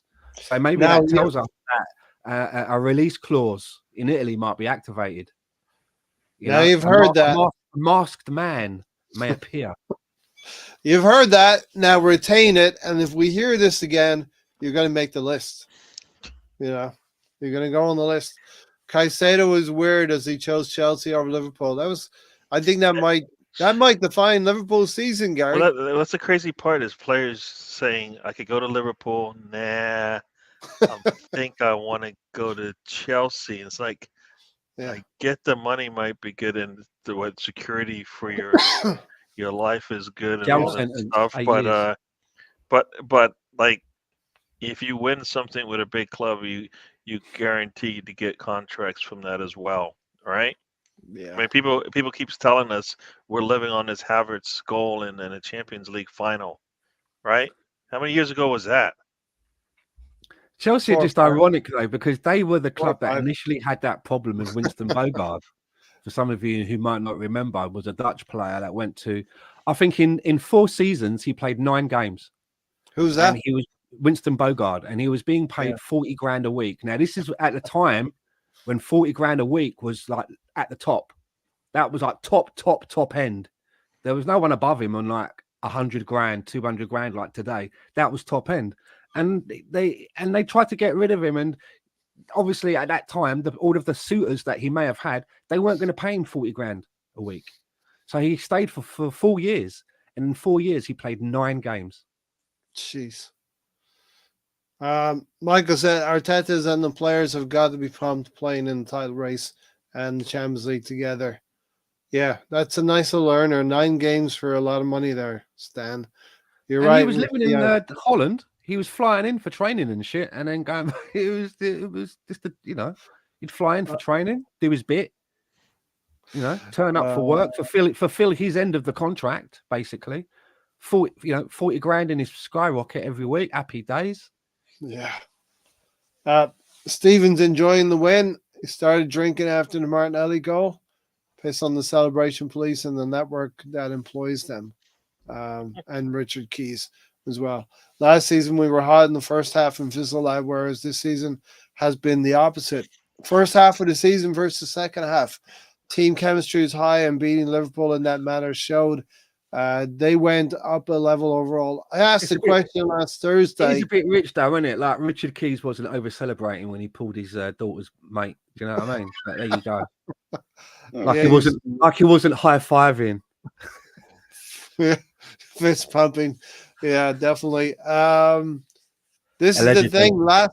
last Thursday asked the question if we were a better team than Liverpool. We hadn't been more consistent than them, but I believe we are a better team than Liverpool. We just haven't been consistent. And now consistency is going to come into play now. We've got games coming up now against West Ham on Sunday, away from home, Burnley away from home. Very winnable games. Then we get Newcastle back home at the Emirates. Sheffield United away. Definitely Eddie and Keddy has marked that. They're all winnable. All of calendar. those are winnable. Even Newcastle.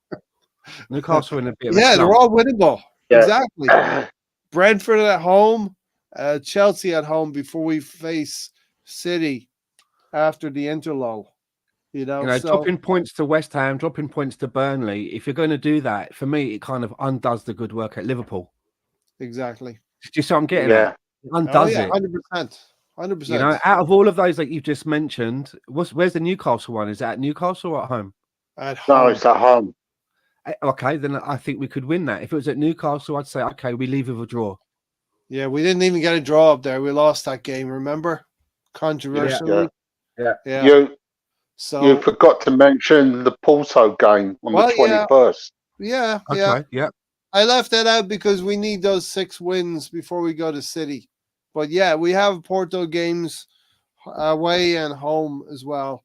So all going well. Lawrence, by the beginning of April, we're in a Champions League quarterfinal and we're in very decent shape near the top of the league, if not top of the league by that time. There were a lot of we've people. Got to carry. No, we've just got to carry on.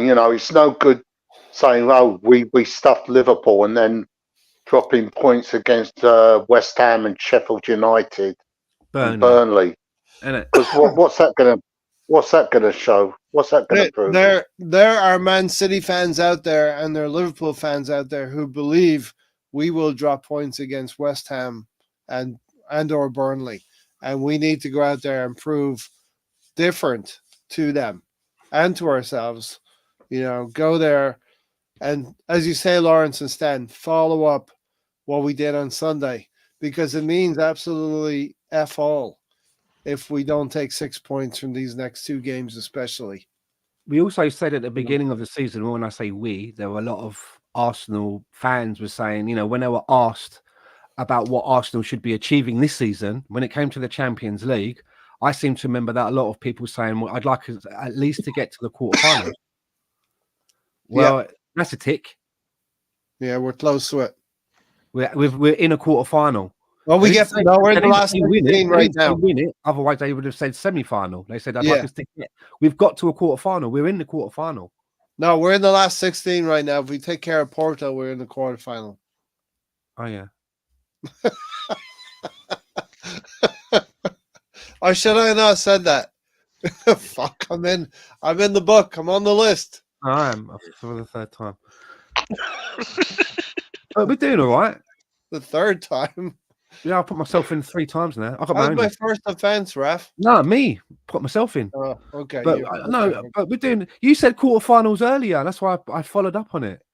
I was thinking, isn't it quarterfinals? One before, and he went quarterfinals, and I thought, I'd have to check the tape on that one. We'll rewind it back. We put it through VAR. It was clear and obvious, so VAR gets involved. The Rosicky goal against Spurs was good. Yeah, I remember that one. It was first minute of that game. What do you guys think? Who do you think will replace Klopp, and would Alonso great for the Premier League? Our Alonso. So, I feel like you've answered your own question, Michael. There, his first signing would be if Alonso took over at Liverpool, our Alonso, his first signing would probably be Martin Truex Jr. Martin Truex. Yeah. And then he has to go get his man from what's his man's name? What's his name? Come on, you guys know. Martin Truex. No, and another guy he likes as well. Kieran Gibbs. Yeah, Kieran Gibbs is going to be coming out of retirement. Coming out of retirement. Yeah. The manager. ESPN. Well, Alonso is going to join us later. I'm going to ask him about a certain Arsenal central defender that has become player of the month for January. Who's that? Who's Mega been Legs. Really? Well done. Yeah. I like Mega Legs. Well Arsenal done. Player of the Month. Yeah, definitely. Yeah, well deserved. All right, so I feel like Michael answered his own question here. Who do you guys think will replace Klopp? But then he goes on to tell us the answer should be Alonso. Been great for the Premier League and Liverpool, you know. But yeah, I definitely think Alonso will probably be given the. Yeah, but how long has he been managing? Alonso. I don't know. Is this his first season? I don't think it would be his first season, and he's like. I've not heard of him managing before. You don't want to go down that road of doing a Chelsea in it and bringing in a Lampard, but just because he was like a terrace choice, crowd's favorite. It's too early. That was much too early. So, is Liverpool really want to go? How long has he been? I'm saying. I mean, I don't follow other leagues, but I don't think he's been managing for a while yet. Hasn't he had a bit of an Arteta? Hasn't he been given like a bit of something big quite early, so to speak? Probably. Let him finish with that. Yeah. Let him finish with that. He's only been doing this for about 5 years. But I there's a manager, I can't remember what his name is, but he's the manager of, I think it's Girona in Spain, who's doing really well this season. Girona. You mean the Man City feeder club? Girona. The manager there, I can't remember what his name is, but I saw something that popped up on my feed, and it just came on, and I started watching it. I was like, "What's this then?" And they were talking about this guy at Girona. I think is it Girona that's doing really well in Spain. Yeah, like they are in second place or some shit like that. They're doing better than Barcelona or Madrid. And they were talking about this manager and the way he plays his football. And I was like, "Oh, who's this guy?" And it sounded quite interesting the way that he plays his football. And I thought, I wanted to remember his name, but I was like, I wonder if we're going to hear this guy's name popping up in the future. To take a team like Girona, where usually it's like 2 teams that are nailed on, maybe 3 if you put Atletico Madrid in there, and he's managed to maneuver this team into the conversation. Yeah. I'll tell you who's going to be the next Liverpool manager. I'm going to give you a clue. He's admitted he's a massive Liverpool fan. Right. He's actually in North London right now, and he's an Australian. It's not me then. No, Ray's Irish. No, it's not right. Okay, not That's right. me out of the picture. Then. Okay, I've done it. You mean it's the Tottenham manager right now? He got into football watching the likes of Dalglish and Ian Rush and John Barnes, and that's how he fell in love with. There'd be a huge buyout in it. He must have his contract. He must have he's not 5 minutes, so it's going to be there'd be a massive buyout. Yeah, and I don't think Daniel Levy would allow it. Daniel Levy won't let it. Daniel Levy don't want. He's tired of being pushed over. He ain't going to have it. Daniel Levy is a fucking sucker for that shit. Yeah, no way. They won't want him, but they won't get him. They won't get him. Yeah, and it could be Pep Linders as well, but we all know whoever's coming after Jurgen Klopp will not be the same level as a Jurgen Klopp. It's going to be very hard. These kind of managers just don't grow on trees. Thomas Frank. I think Thomas Frank would be a good shout. I think Thomas Frank is a really good manager. If one day Arsenal were looking for a manager, Thomas Frank would not be the worst candidate in the world for Arsenal. Michael said Man City. You know why I say Thomas Frank? Because if there's always like the man after the man, and that they always have a hard time. So someone's going to have to take a bullet after Klopp, maybe a little bit like Emery did. Someone like Thomas Frank, he could either take the bullet or he might surprise you where just as you're about to take aim, you're like, hold on a minute, and you pull the gun back and think, actually, he could actually surprise people. So he's the gamble that I would go for, because if you're going to take a bullet, then why not Thomas Frank? If that makes any sense. Then someone else who might be a little bit more bigger, but he might have the stones, he might have the minerals to actually go, yeah, I can do this. And you're like, So I go for Thomas Frank. De Zerbi, I'm not sure about. De Zerbi, I think is still a little bit erratic. I'm not sure about De Zerbi. Ta-da! There you go. The next Liverpool manager. The next Liverpool manager as well. Oh, that's you, Ray. Nice. Everyone's talking about Alonso being the next Liverpool manager, and I'm like, what are Alonso? No. Because if it was our Alonso, I said, like, I know who his first signing would Alonso. be. He'd probably sign Martin Truex Jr. Alonso, if you were approached by Liverpool, you couldn't turn it down, right? I would turn it down if I paid for Arsenal. Don't turn it down. I want a job as well. Love it. One other thing, since you got here, I need to ask you what your comments are about Gabriel Magalhaes becoming the Arsenal Player of the Month of January. I mean, I'm okay with it. I know in the past I've given Magalhaes, whatever you call him, some bad raves, and for place him, he's come into his own. I think that he's, despite his partner on the left back, that I don't really care for that much. I think he's done well for himself. I think that how do you have a proper left back, it'd be different. I think that's why I think Timber being at left back, hopefully this year, if not next year, will be a better complement to Magalhaes. Protect him, yeah, being quite harsh on Magalhaes in the past, and this year he has kind of taken to my liking a little bit. He's going on me. I think he's proven me wrong. I think he's smart enough to know that Zinchenko is capable of making mistakes in big games, and I think he's learned how to adapt to that. And yeah, I'm happy for him. I'm glad he's made it. He's going on me. I bashed him all year last year, and that was kind of wrong. Not seeing the bigger picture. So yeah, I'm happy for him. I'm glad he got that Player of the Month. Because we're so used to seeing Saka get it, or Udegaard, or Jesus, or whomever else. But it's good to see a defender finally get it. Yeah, scoring some vital goals for us as well. Lawrence, what's your thoughts on Gabriel Magalhaes as well? And Alonso's quite right that he's had to carry the water of covering a left back position, not only through Zinchenko, but we've had other deficiencies at left back where Gabriel Magalhaes has had to, bail people out in that position as well as take care of his own position. I'm a big Gabriel fan. I think he's been absolutely stellar for us, and him and Saliba, are the perfect partnership.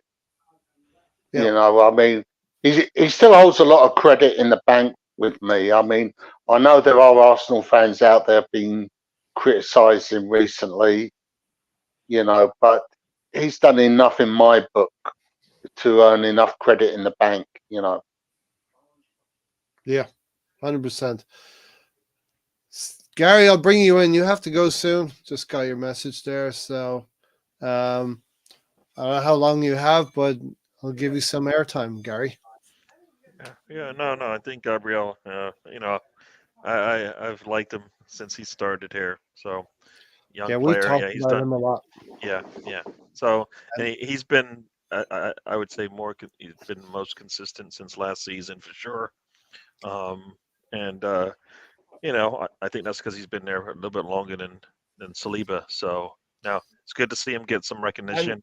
He's been pretty solid back there for us. That partnership They is complement each other really well as well, Gary. I mean, one looks silkier than the other, but Saliba needs a Gabriel to do what Gabriel does as well. They allow each other to kind of thrive in the roles that are required at the time, right? I mean, he knows that he's got Saliba goes out there and makes those really nice tackles and stuff like that, and interceptions, and all that kind of stuff, because he's got Gabriel back there. So they got that confidence in each other. So yeah, no, it's good.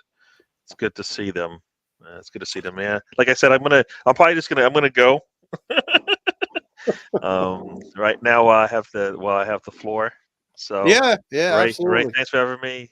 Lawrence, good seeing you. Alonso. Yeah, likewise, Gary. Stan. You're doing the show Saturday, Gary? Usual time? I should be, on when? Saturday?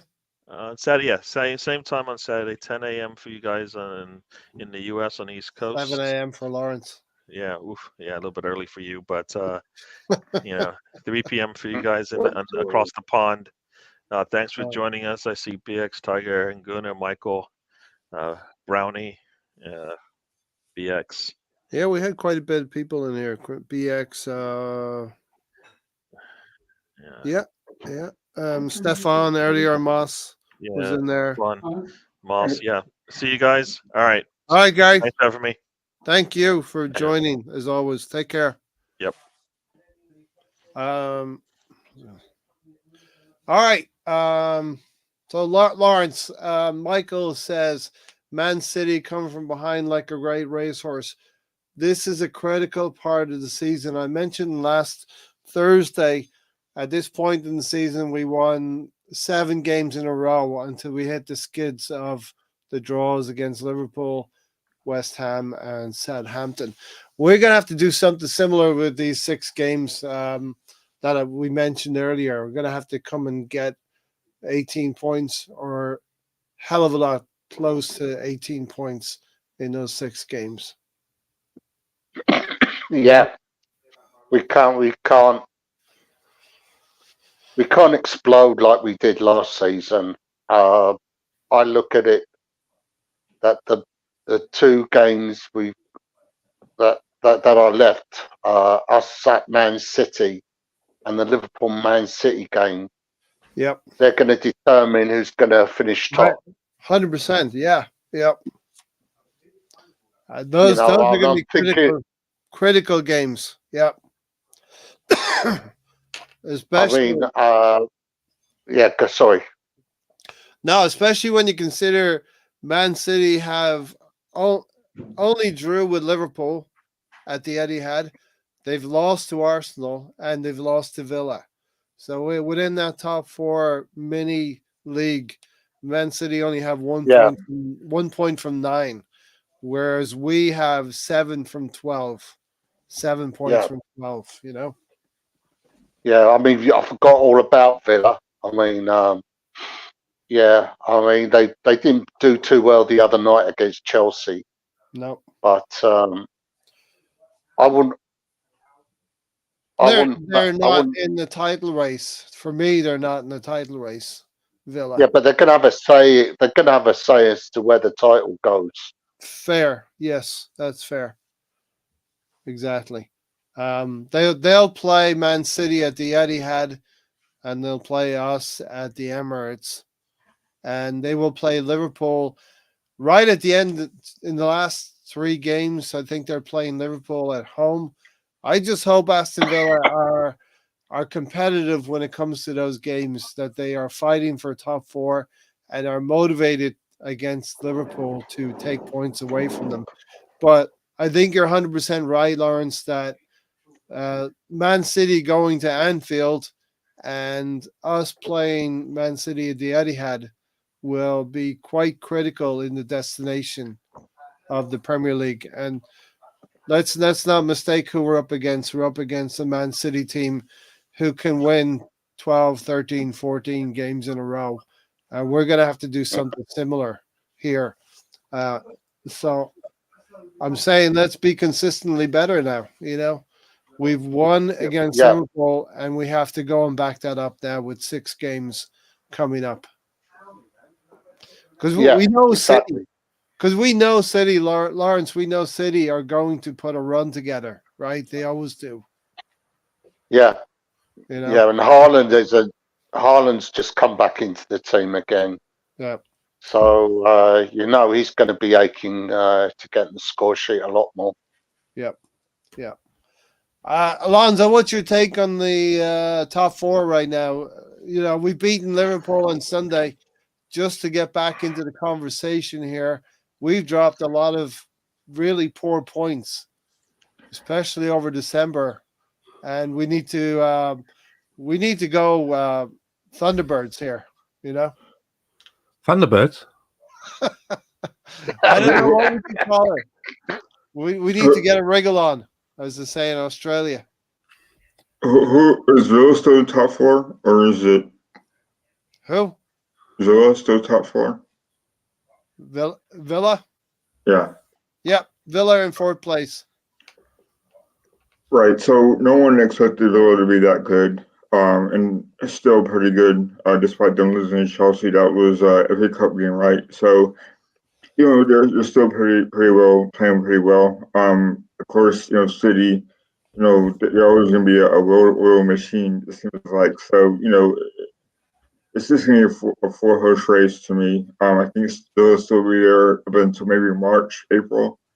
Uh, I think we'll be okay as long as nobody gets hurt, and that's been our biggest downfall. Last year, people got hurt and at the key moments of the season, like Yeah. Saliba got hurt, which is a shame, and it could have been right. But I think we have enough to get us through, at least to the Champions League spot. So yeah, just looking pretty good where they left off last year. It seems like in Liverpool, who knows? I mean, yeah, Klopp is gone, but who knows how much that's affected them. And they too have injuries. So it seems like we're getting healthy at the right time. The question is, will Party ever play for Arsenal again? That's a question that remains to be seen. Mhm. Hopefully he comes back. That's if he wants to at this point. So there's a lot of questions to be answered. Villa, like I said, have a strong team, but would they stand with Stoke with hold Spurs as well? Because that club is doing pretty good at the moment, but we all know they'll fall off eventually. So yeah, I mean, for me, it looks like pretty decent. It looks like the top four is pretty much it is. It's looking like what we're going to see at the end of the season. Yeah, we're definitely we got ourselves into the conversation for a title push now, and like I said, these next 6 games then are going to decide. We play 6 league games before we face City away at the Etihad, so maximum of 18 points is really critical against this City team that we know the levels that they took Liverpool to. Yeah. By the time we get to that game, we're either going to be, still in the mix, and those points against City are going to be valuable, or we're going to be out of it by then. For me, Yeah. by the time we Or we get to could, that game, by the time we get to the City game, I think we'll know our destiny. yeah, we could actually have a slight edge on them because I think Lawrence referenced them going to Anfield, and I think that's going to happen in March. So we'll know by the time we go to the Etihad the result of that Anfield game. Would it be wrong to see Gerrard joining an absolute bomb? No, it wouldn't be wrong to see that at all. And as we said, the guy who follows the guy, Stan's been saying, is not always the guy. Yeah, not always the guy. I think if Arteta's truly done with the inverted right back and center backs will be even stronger, as Gabriel won't be pulled out of position as much, covering so much ground.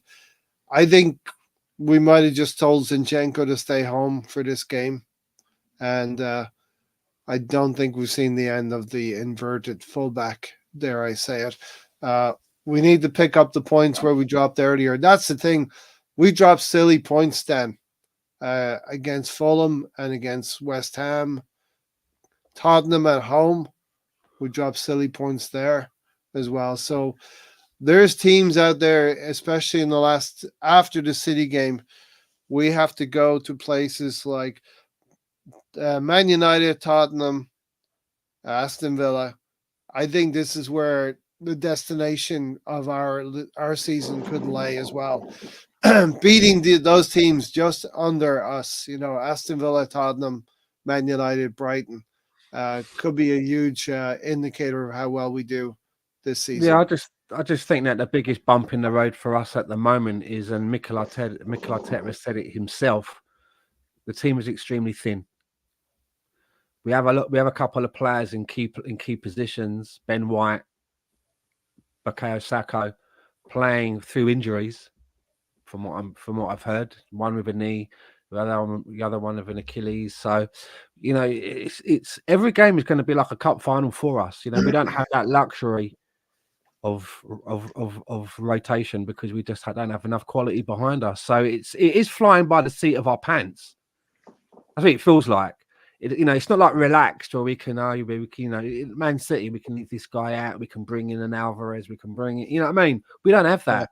It really is flying by the seat of our pants, and it's like, how long can it all hold together?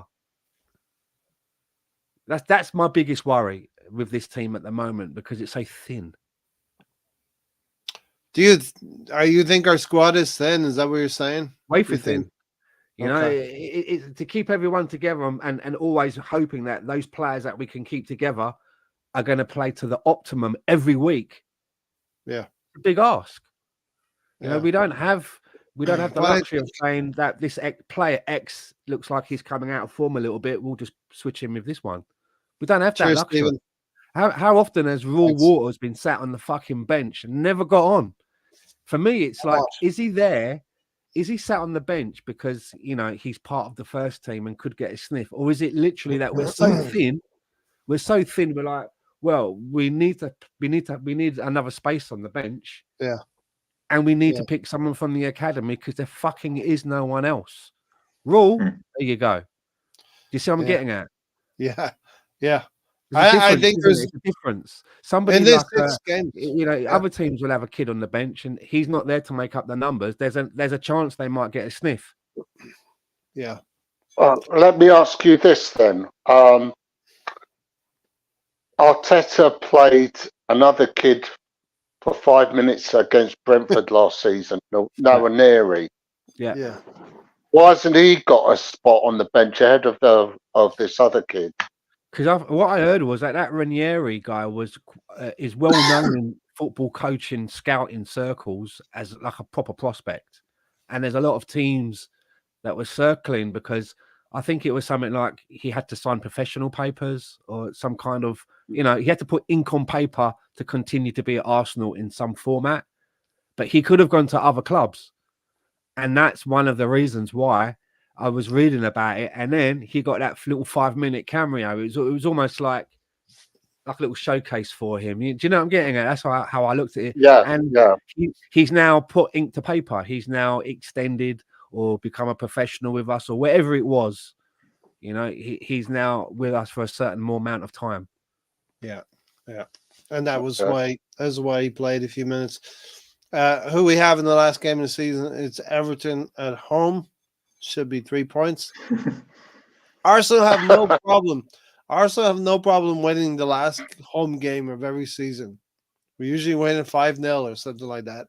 It's the few games before that we've had issue with last couple of seasons. But Alonso, we were competitive last season, and we're going to be competitive this season. And you know, we've come a long way in 5 or 6 years, Alonso.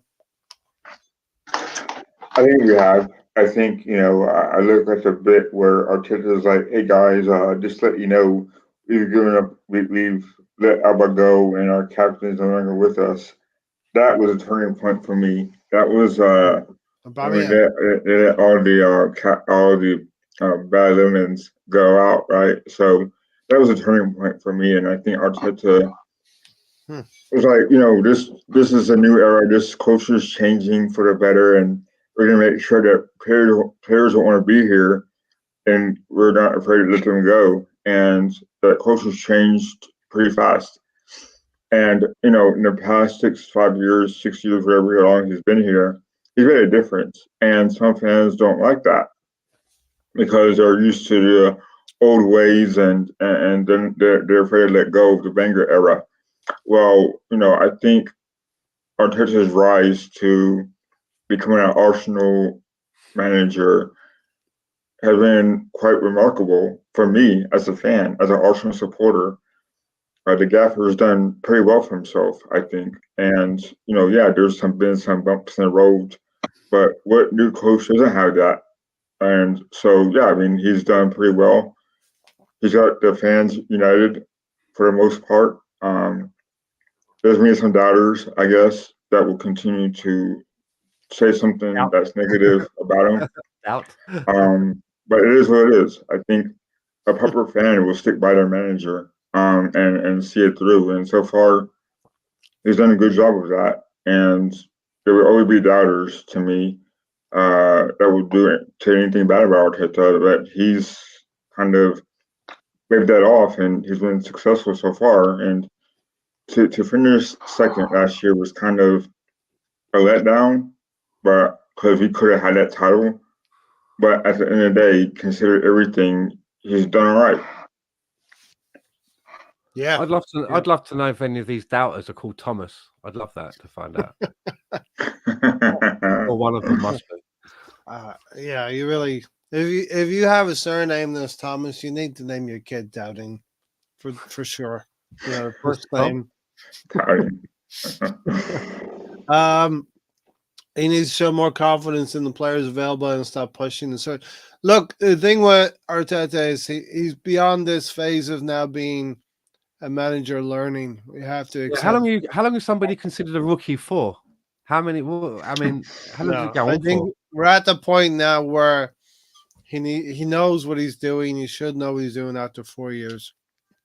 He's made some mistakes down the line, and to get to this point, he's made mistakes. And he's been 4 years in a top league, so that's like a baptism of fire, right? Yeah. It's like we should have probably won that bloody Europa League. You know, the year that Man United did they get to the final? They got to the semi-final, beaten by Unai Emery. And Unai Emery won that competition, you know. But we should never have been defeated by was it Villarreal in the semi-final? Yeah. We got defeated by Chelsea. Yeah. Mm-hmm. But we're at a point now where we're competing against City, and all you can ask for is to compete against City. And you know, let's hope we can overcome them this season. But it's gonna be very difficult to overcome Liverpool and City. But you know, let's give it the best shot that we can. It's got to start at West Ham, who are pretty decent at home, and we have to go about this game on Sunday as if they are pretty decent at home and understand the who's the player, Kudos and Bowen, the dangers up front, Paqueta. You just have to remember that football is a team game. It's a team game. Yeah. Look at the lineup of Wolves. Look at the lineup of Chelsea. The value. You know, on paper you'd think, well, you know, but the difference is one is a team, a coherent team that plays to a system that's effective. The other is just a fucking mishmash of players. You know, and that's the difference. It's this is a team game. Yeah. You know, and if everybody is on their day at Arsenal, and everybody's on form and on song on the day, we can compete with anybody. Yeah, it's all about consistency. For me, it's always been about consistency and a thin squad. That's our problem. We're inconsistent because we have young players. I mean, Odegaard's the captain, for fuck's sake. Mm-hmm. He's still not at his, you know what I mean? Yeah. Right? He's going to be off. He's not at his peak yet. Martinelli's going to be off. You know? We've got a lot of young players. We've only used 23 players, the least amongst top sides. So we need to start using a few more players as well. Anymore. We covered this at the start, Michael? Did we deserve the press for over celebrating? No. You know, Liverpool did it. Klopp did it in the past. It seems the way the world is going that people get irritated about the smallest things now moving forward, and the media don't want to focus on the actual performance that Arsenal put in on Sunday to beat Liverpool. They want to focus on that they don't like Mikel Arteta. They don't like the look of him. They don't like the way he acts. They don't like his passion. They don't like his desire. And he's you know where this has all started from, right? For me, with this kind of Richard Keys. No, this whole dislike for this Arsenal kind of a bias thing for me, and I've got like my tin-foil hat on a little bit to an extent, but for me, it all started with us. It all started with us, the appointment of Arsene Wenger. Nobody knew who he was. Who the fuck is this guy coming in? Like, you know, you'll remember, right? Arsenal's the Queen's club. God bless her soul. That was her club. The Queen supported Arsenal. We had this kind of establishment aura around us. You know, good gentlemen, what, you know, cigars in the boardroom and all of that. But bringing in Arsene Wenger, they didn't like it. I always remember that time when Arsene Wenger fielded the first Arsenal squad that didn't have an Englishman in it. The fucking press went fucking bananas. That was such a big deal. There's not True. an Englishman in the whole True. side. Well, you know, because there were other players that were better to get us to our goal, and that is to win shit. And you know, if you remember when Arsene Wenger first came in, they started to do when he first came in, and this is the days before phones that had apps to talk, Twitter, Facebook. What? There was none of that. There was What are you none of talking that about, going on. Stan? It was all Really? newspapers. It was all journos, right? It was all the back pages of the newspapers. And if there was an expose, it would be News of the World on a Sunday. The Sunday papers would be like the lead into the week, right? Of an expose. Yeah. And there was murmurings through journalists, something about Wenger. They weren't saying specific words, but there were like some kind of allusions to out of curriculum activities. And what I always remember was Arsene Wenger coming out onto the steps where the journalist was and saying to them, like, if you've got anything to say about me, you need to come out and say it. But you need to understand as well that I do have like legal people that understand like how the law works. And you need to have like proper proof and evidence. But it was the way that he went out there, you know, and I never knew who he was. But it was a different, but ever since that period, I've always felt that there's been this kind of like bias against Arsenal from the FA and referees, you know, and we paved the way. I mean, you know, you have to look at, you know, we paved the way for bringing in foreign players and blah, blah, blah. But for some reason, we've still got this, I think, with the establishment, this kind of problem. And look, I definitely agree with you, Stan. I started supporting Arsenal when George Graham was manager. And I still remember when we were docked 2 points. And he's like, you see that clip at the training ground. Don't worry about it, lads. I'll take care of the press. You know, we're going to go up north. And, you know, sometimes you go up north and you're a goal down sometimes. But, you know, we need to stick together. And he engendered that us against them mentality. So I don't know if it continued on from there. Maybe you're definitely right about Arsene Wenger coming. He was probably one of the first foreign managers at the time coming to England. And also as well, we stuck by players, right? Tony Adams, when he had his problems. There's a documentary about that, and you can watch it on YouTube. You know, and Tony Adams, Paul Merson as well. You know, George Graham, you know, obviously he didn't want to be put in that position, and George Graham was probably one of the closest that you have to that kind of a military presence about him. And talking about over celebrating, right? If you go back and watch the footage of '89, that's everywhere. You know, the usual footage. When we win and score that last thing. If George Graham, right, all the players around him on the bench, they jump up, and there's a brief second where George Graham goes like, yeah, and then as he goes, yeah, it's like it comes back and goes, I'm George Graham, and he's literally trying to tell everyone to sit down and be calm. They're trying to pull people back and sit them all down, and it's like, are you fucking crazy? We just done Liverpool for the fucking league, exactly in the way that you told us that we would do it. Wait, but it seemed like he didn't actually believe that it was happening. It was funny. Like, he pumped his fist, and then he totally he's like trying to. I think it's Paul Merson that jumps up. He's trying to pull Paul Merson back. Yeah, and he does a kind of like, you know, calm down. it's like, mate, enjoy it. The way you describe George Graham is absolutely correct. He was a disciplinarian. Can I compare him a little bit to Arteta then?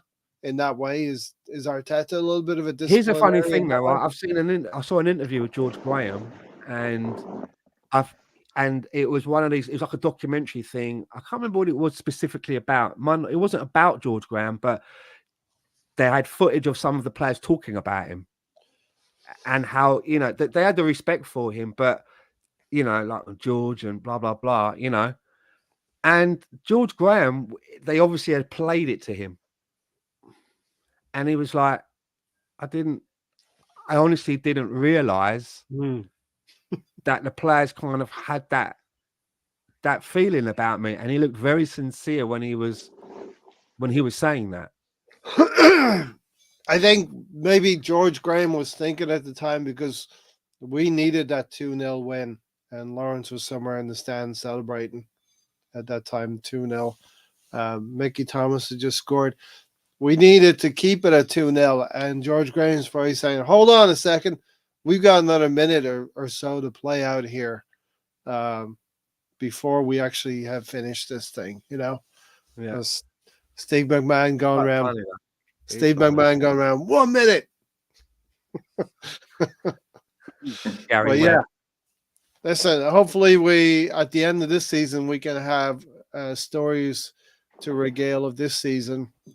It's going to be a tall order to overcome Liverpool and City, especially City, the way that they are built, and 115 charges notwithstanding, we have to take them on the field.